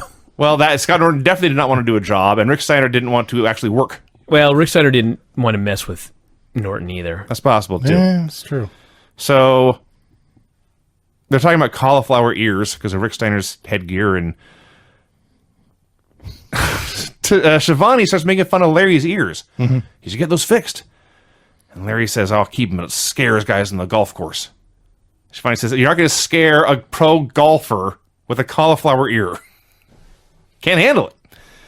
So Rick, half-assing it, still threw Scott Norton around like I've never seen before. And they were brawling on the floor, and Rick threw him into the post a bunch of times, hit the diving bulldog. Ref counted 3. Norton kicked out at 3.1. It was not as good as I expected. Mm-mm. Rey Mysterio Jr. was backstage asking Kidman to team with him tonight. He said Benoit and Malenko had an open challenge. Kidman did not want to at first. They had a singles match booked against each other later, but Rey talked him into it. Rey says, let's just worry about tonight for now. We know everything about each other. Let's go out there and win those titles. Kidman agreed. Now this match, Chris Adams versus Booker T. This was fun. I liked it. I don't know what Booker T did to Chris Adams, but he was pissed. And it looked like there were liberties taken there may have been. by both men in this match. Hey, it worked. It entertained me. So here was where I determined Tony been drinking. He's just openly buries Mike Tenay for plugging his hotline. Says he won't say anything on TV, but I'll plug his hotline all damn day. And then Tenay says something like, well, what about what Larry said? And finally says, I'm not even listening to Larry right now. He's had it up to here. He can't take anymore. So they had what, up to this point, I think by the end, was still the best match of the night on either show. When Booker hit his drop kick, you got to see Chris Adams sell this drop kick. Mm-hmm. Dropping his arms, looking to the sky, and then collapsing. Was great. The fans booed a handshake and then cheered for the opposite of a clean break, a kick in the corner. Shivani's just appalled at the state of the world. He can't take it. Booker came back. Here's what I loved about this match most of all. I've said this before, but it's true. Not every match needs 36 near falls. There was a heat segment. Booker cut him off. Booker hit his comeback, hit his finish, and won. Simple. Don't make me work as a fan to keep track of what's going on. So yeah, Booker won. It was a fun match. Yep, great super kick by Adams on the outside. Problem was nobody took Chris Adams seriously. And how could you? He hasn't won a match on Nitro. Problem with this show, it's like if you look up and down this show, I mean, let's take the quality of the match out of the show. All right? On the other channel, it's a bunch of stars facing each other, or guys who are pushed to stars. This show, you've got Conan and Vincent. Wrath and Kenny Chaos. Yeah. Scott Norton and Rick Steiner. Chris Adams and Booker T. Chris Jericho and Jerry Flynn. Yes. Like, what? Who is that? They got 400 fucking wrestlers under contract. Yeah. And that's barely an exaggeration. It was like 360 to 380. That's the matches they put together on a 3-hour Nitro. Absolutely. And here was where the show peaked. And by the show, I mean the entire run of WCW Monday Nitro. It starts with the same Rey Mysterio promo they played last week. This is all the 1 hour, 60-minute mark into the show, by the way. I recommend you all go there immediately. So the promo ends. They just play Rey's promo from last week. And then Shivani and Tenay had the following conversation, which I wrote down word for word. Tony begins. He made this challenge to Kidman, and let's go take a look at what he said last week. Let's pause. Tenay says, Tony, we just saw what he did last week. To which Shivani replies, oh, we did? I didn't get a countdown. We saw it? All right, well, sorry, fans. That's what happened a week ago. Then Tony and Bobby began to argue about Jerry Flynn's nickname, whether it's Thunderfoot or Lightning Toes, whatever. Right. And Tenay says, well, you can see it says Lightning Foot on his tights. And then now Shivani's turning on Tenay. His back's to his face is to the camera, Tenay. We can't see his tights. And now Tenay has had enough of Tony. Mm-hmm. Well, we've only seen Jerry Flynn for months and months in the show. We've had many opportunities to determine that his name is written on the back of his tights. And on the back of his tights, we all know it reads Thunderfoot. Lightning Foot, whatever. So they are. Oh, you idiot! They're arguing about camera angles. They're arguing about where Jericho is from the 1 minute or 1 hour 16-second mark for the next 90 seconds to 2 minutes. The funniest thing that ever happened on Nitro. I was dying. It was awesome. Well, man, it's gonna be your lucky day then, dude, because we got years left of this. Hey, you know what? You think it just ends right here? I hated it at the time. If it's like this every week, maybe I'll like it in round 2. So, Jericho and Jerry Flynn. Well, see, it's different now. Because at the time, you hate it. Because you're hoping this company succeeds. Mm-hmm. Yeah. They're actively working against their own success. Yes. Now we know what happens. Yeah. They're fucking going out of business. They sure are. So what the hell does it matter what these idiots are saying on commentary? Let's just enjoy it. Oh, God. So, Jericho and Flynn. Jericho cuts a promo. It's a very babyface promo, and until the very end when he swerves them and says, I'm so glad I moved to the States. Canadians suck. So they demand Brett. They didn't get him. Had a fun back and forth match until the very end. They're trying to do some kind of powerbomb roll-up spot with the ropes. The last 2 minutes of this match. Yeah, more liberties here, if you ask me. Oh, no, it's just they screwed everything up. There was one more liberties. They fucked up that roll-up. They're all in the ropes. Mm-hmm. And they give up, and they just let go and start to stand up, and Jericho gets to his feet first, and Jericho kicks Jerry Flynn in the eyeballs. Yes. Just punts him. Right in the face. Flynn didn't kill him. Lucky for Jericho. And they improvise another spot with Jericho getting his feet on the ropes this time to win. And he rolls out of the ring, and you can tell he's still pissed. This was a total struggle at the end. Yeah. Yes. And a weird match. And you know what? Listen, who's the biggest Jerry Flynn fan? You. Yeah. I admit no one else is.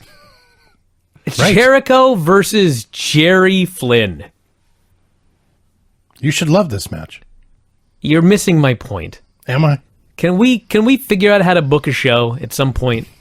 The fuck is all of this? Finally, the show turned around with Bret Hart. No. Before we get to that, Mean Gene and Spice showed off the Beetle again. Oh God! And they're showing off it's like watching Price is Right with Bob Barker and a model. Sure. Show off the car without all the harassment and such. Probably. Yeah. So they go to break. They come back. Shivani's confused. He tries to throw it to Gene in the car again. But of course, they already showed that, so then they go into the match. And all I can think is, we are watching with our own eyes, this ship is sinking. And Tony Schiavone is frantically trying to climb from deck to deck to deck, trying to keep his head above water. I think the ship is sinking, and he's got a bucket, and he's putting more water in it. Maybe the other way to That's what he's doing. So Bret Hart comes out. Before the promo starts, Heenan says, and I think Heenan, by the way, by this point, he knows Tony's on edge, and now he's needling him. Hey, Tony! And there's a pause, and then you hear, what, brain? I remember this. So Incredible. Someone who has more time and technical ability than I do, please just edit down every word Tony Schiavone says in this show for me. It'll be like a 20-minute audio file, and I'll love it. It was something where Heenan goes, Hey, Tony. There's a long pause. Tony goes, yes, brain. And he goes, you want to know what I think? And Tony goes, no. Yes.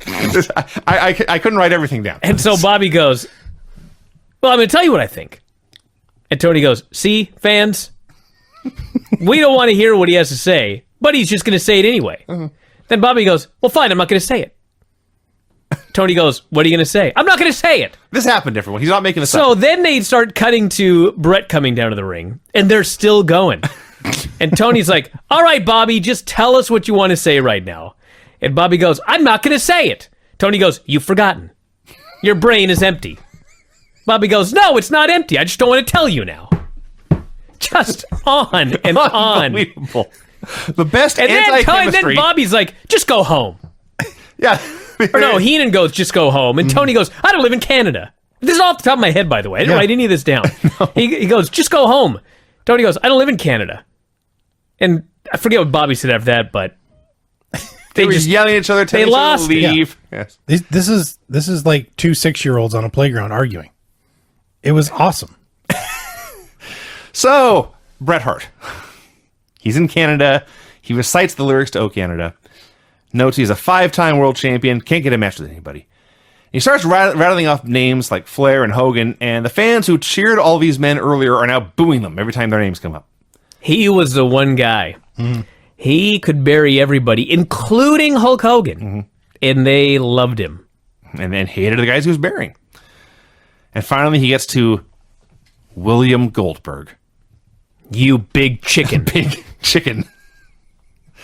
He said Goldberg, and I don't, this must have been in some press PR deal or something. He said Goldberg was putting up money to fight Steve Austin. No, this was months ago when Goldberg went on The Tonight Show and challenged Steve Austin. Oh, I remember that now. Yes. It was very, very dumb. It was lame. Yeah. Low rent. Yeah. But Brett says, I fought Steve Austin a bunch of times, and every time I fought him, I beat him. He says, Goldberg, you think you're a big, tough football player, but this is hockey country. And at this point, he removes one hockey sweater to reveal another hockey sweater. Toronto Maple Leafs. Yeah, they were in Toronto.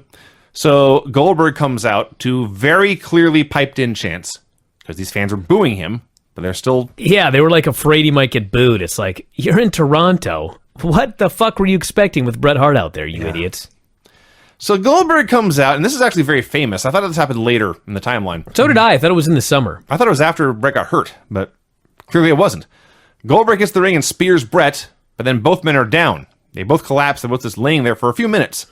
I remember this, but what I'd forgotten was Goldberg gets in the ring and spears the guy, and they both lay there. And I mean, they laid there forever. Minutes. And I got to give Brett like a little bit of credit because, I mean, even though he's wearing a metal plate, he did take a spear from William Goldberg. Yeah. So he should have been down for His a little whole while. body is shaken up. Yeah, but I mean, man, he sold that thing forever before he woke up. So eventually he wakes up, he stirs, he rolls Goldberg over, counts his own pin, the place goes crazy. And then Brett stands up, takes off the second hockey sweater, revealing a metal plate over his stomach. He cuts a promo, tells Goldberg to respect that, then tells Bischoff and WCW, I quit. The announcers are very unconcerned with this main eventer allegedly quitting. Yeah, they're like, what does that mean? He's quitting the match? So this is very, very famous, as we all noted, even though we all thought it came later. In hindsight, it's pretty silly. Bret Hart's whole plan to prove he was a better wrestler than Goldberg was to fashion a custom-made armor plate over his gut Yeah. and then fool him into spearing him. Hey, it worked. Did it? Yeah, he knocked the guy out. This proved he's a better wrestler? He got a visual pinfall on the guy. I see. He's only the second guy ever to get that. That's actually a valid And he point. didn't use a cattle prod. No, he did not. It was on the up and up. And just as he's leaving, Eric Bischoff comes out to make it real. What are you doing? And then we never saw him again either. Well, we did in the recap. Okay. After they come back from commercial, they showed the whole thing just so you knew it was... Although, I remember that night. I mean, there were a lot of people that thought he put a fucking metal plate under his jersey, knocked out Goldberg for real, got a visual pinfall, and then quit WCW. Can you believe that? No, actually. The 90s. More fun with the announcers. They're panning the fans, and Shivani notes a lovely young lady in the crowd. Heenan says, the one with the goatee? Tony says, what do you think, idiot? Heenan says, are you talking to Tenay? I might be, actually. Tony just hates them both. At this point, had I been paying more attention in 1999, I would have paid more money to see Tony fight as announcers than any other match WCW could have put together. So Buff Bagwell comes out for a promo. He confirms he and Scott Steiner are no more. Their coupling has come undone. They've broken up. Says fans can cheer for whoever they want, but he loves them as much as they love him. Which is actually a great line, because it sounds like he's sucking up to the fans, but if you listen to what he actually says, he's just saying, if you boo me, I'll be a dick. Buff Bagwell versus Norman Smiley. Norman Smiley's real name is Norman Smiley. Yes. So that was your fact of the day. Okay. He's one of those guys where, sometimes you see a guy and you hear his wrestling name and Can't be real. it's like, why did you come up with that? You know what I mean? Like Bobby Fish was one of them. It's kind of like, why did you call yourself Bobby Fish? Like you like fish? Then it turns out that's his last name. Yes. Then I felt kind of dumb. But I kind of thought that about Norman Smiley. Like, why did you choose Smiley? It turned out that's his last name. He should have been a dentist. So Buff wrestled exactly like he did in the NWO. Posing constantly, laughing at himself, intimidating the ref. Norman's entire heat was just neck cranks, which is pretty much going to be every Buff Bagwell match until the end of time. And then Buff made his comeback and won with a blockbuster. This was not terrible. That was all right. Then the announcers actually appeared on camera for banter. And this was the moment Brian was talking about earlier, where I like this one. yelling at each other, openly calling each other dumb, openly telling each other to go home. I felt it was kind of lighthearted at this point. It may have been. Yeah. I don't think fists were going to fly at any point. But Well, they didn't, so, I mean, what does that tell you? No, Bobby and Tony weren't the best buds during this period. But, that you don't say. yeah, but they were having fun here, I thought. I was. Chris Benoit and Dean Malenko versus Rey Mysterio Jr. and Kidman. Holy smokes! Finally, Benoit and Malenko have a good match. I mean, Can you how long that believe took? we'd ever actually say that? Yes. They've bored me half to death for the last 3 weeks. Heenan starts making jokes about getting cheap baseball tickets. And there is a long, long pause. And Tony says, I wouldn't go to a baseball game with you two clowns if my life depended on it. So it was a good match. It was kind of weird because it felt like they were building to a quick finish. And then they just cut Kidman off and suddenly they go to commercial. Yeah, by the way, Ray has debuted his Team 3D overalls, which he wears for like a couple years now. Yeah. They are absolutely atrocious. They're hideous. Why was he wrestling in Oshkoshes? Well, they fit him. I was disgusted. Well, he wears them, I think, until And he's WCW getting goes heavier. under. Keeps getting heavier here. My son actually brought this up because he was watching this with me. He says, Ray's not wearing a mask. Yeah. I said, right. And then we watched the New Japan show, and Ray was so quick to put his mask back on after he'd been unmasked, and he asked me why that is, Dad. The answer is because. They took it without his, I can't say permission, but... He had a good point for an 11-year-old. Well, yeah, you're not supposed to put the damn mask back on, but you're not supposed to book pro wrestling terribly either. So I side with Ray. Let me write this down. Yes. Yeah. Tony scolds Heenan for marking out for big moves. It broke down into a four-way, and I do mean it broke down, as Benoit and... was it Benoit and Kidman brawling on the floor? Yes. Benoit and Kidman are brawling on the floor forever, and the ref was distracted. So Malenko has like a submission and a couple of pins behind the ref's back, and he never cares that the ref isn't paying attention. He just keeps doing more moves. Well, he does care, but he's not a... How do you know? Well, he never shows emotion. Right. Yeah. This is... But he has emotion. Yeah. He's the ice man. Well, it's not in his program for this match. If he cared, he would have grabbed the ref or tapped him on the shoulder or something. Well, sometimes he goes, all right, goodbye. He does those promos where he just... You know what I'm talking about? No, So, do that Ray- again. Do that again. He's not doing it. Okay, Raven It's and not Saturn playing come along. out. Bobby, go home. You go home. Raven, I live here. Fine. Clowns. So Raven comes out and DDTs Dean and puts Ray on top, and the ref counts 3, and there's a title change. Yeah, Raven. Yeah.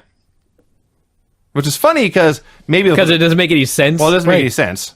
But Spring Stampede is coming. Yeah. A show we went to. It was a very good show, in fact. But one of the matches on that show was Raven and Saturn against the Horsemen, which in my mind, I remember it being a title match. Maybe it's not. No, it was. Okay, so at some point here, the Horsemen get the belts back. Clips from Spring Breakout. What would you put the over-under on the number of hookups resulting from these wrestlers hanging out from these young ladies in bikinis? Very, very small, Vinny. Really? Yeah. That stuff didn't happen. Disappointing. DDP versus Hulk Hogan. Crowd loved Hogan, and he just went straight babyface. It was like Hulkamania, man. He was feeling it this evening. He was. Hot crowd here in Toronto. These guys, they tried to tear the damn city down. They did try to tear. They were so determined. They're doing a match, and it goes on for a while, and it goes to break. And when it comes back, they're at the announce desk. The announcers are gone, and I just assumed they would never, they would either never come back or they would join in the fight. Then Hogan and Page go over to the stage. They got the big steel girder WCW letters on both sides, and this was the best. They determined we are going to knock these fucking things to the ground. And they whipped each other into them, and there was a big clang, and they would go. So they just go over and over again. No, it was even better because they throw each other into them, and they clang into these things, and they kind of go like this. They clang into them again, they go like this. Then Hogan throws him into it, and DDP clangs into it, but then lays on it, and then Hogan goes and he's pushing. Yes, we're gonna get this fucking thing. We're gonna knock it over. They were blatantly working together to push us over by the end. They didn't. They got one of them. Kind of, yeah, I guess so. No, they got one of them. Yeah. I don't believe that. So they go back to the ring. Flair goes after Hogan. Page goes after Flair. Hogan goes after Page. It was actually a great three-way fight there for a minute. Didn't make any sense because the ref's right there, but whatever. There was one spot before this where Hogan has a move. He has a technical move that he does. Yeah, strong style Hogan. Where the guy is on all fours. And Hogan kind of sets it up like a La Magistral cradle.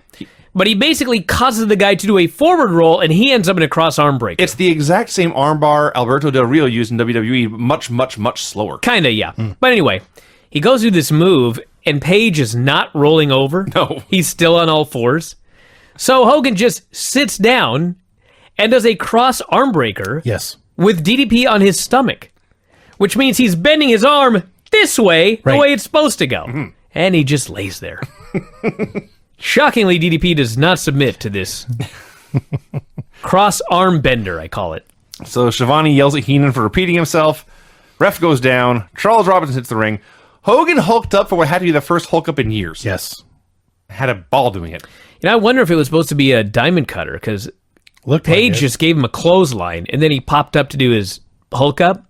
So I don't know if, maybe the idea was DDP hits him with the diamond cutter, Hogan hulks up, and in the middle of the match, DDP thought, this fucking guy ain't kicking out of my diamond cutter. So he hit a clothesline instead and was like, I forgot, brother, fire up. And Hogan just fired up and entirely possible. Didn't have to no-sell the diamond cutter. So Hogan does his whole comeback. Flair hits the ring, swings a chair at Hogan, hits Page instead. The lightest chair shot. Yeah. Yep. Those of you that still remember the Landstorm chair shots in ECW and still badger him about it to this day, watch this chair shot. Watch this chair shot. So now he goes after Hogan, hits 100 chops. Hogan no-sells them all, hits the big boot, drops the leg on Page, but Charles Robinson won't count. So Hogan punches out Robinson, and the first ref recovers and counts 3. Yeah. So Page, between the chair shot and the leg drop, was on his back for 3 minutes here. Well, they announced that now Hogan was in line for a title shot, and DDP obviously got screwed by a crooked ref. And so basically this is all leading to that 4-way at Spring Stampede. I think it was a 4-way. Yes. Where DDP walks out with the title. It's Page, Hogan, Flair, and for the life of me, I can't remember the fourth person. Probably Nash or somebody. Yeah. So anyway, I will remember this show for a long time due to Tony Schiavone's live meltdown. Let's see who was the fourth man. Oh, why it was Sting. Oh, okay, there you go. Who does Nash wrestle on this show? You do Nash and Goldberg.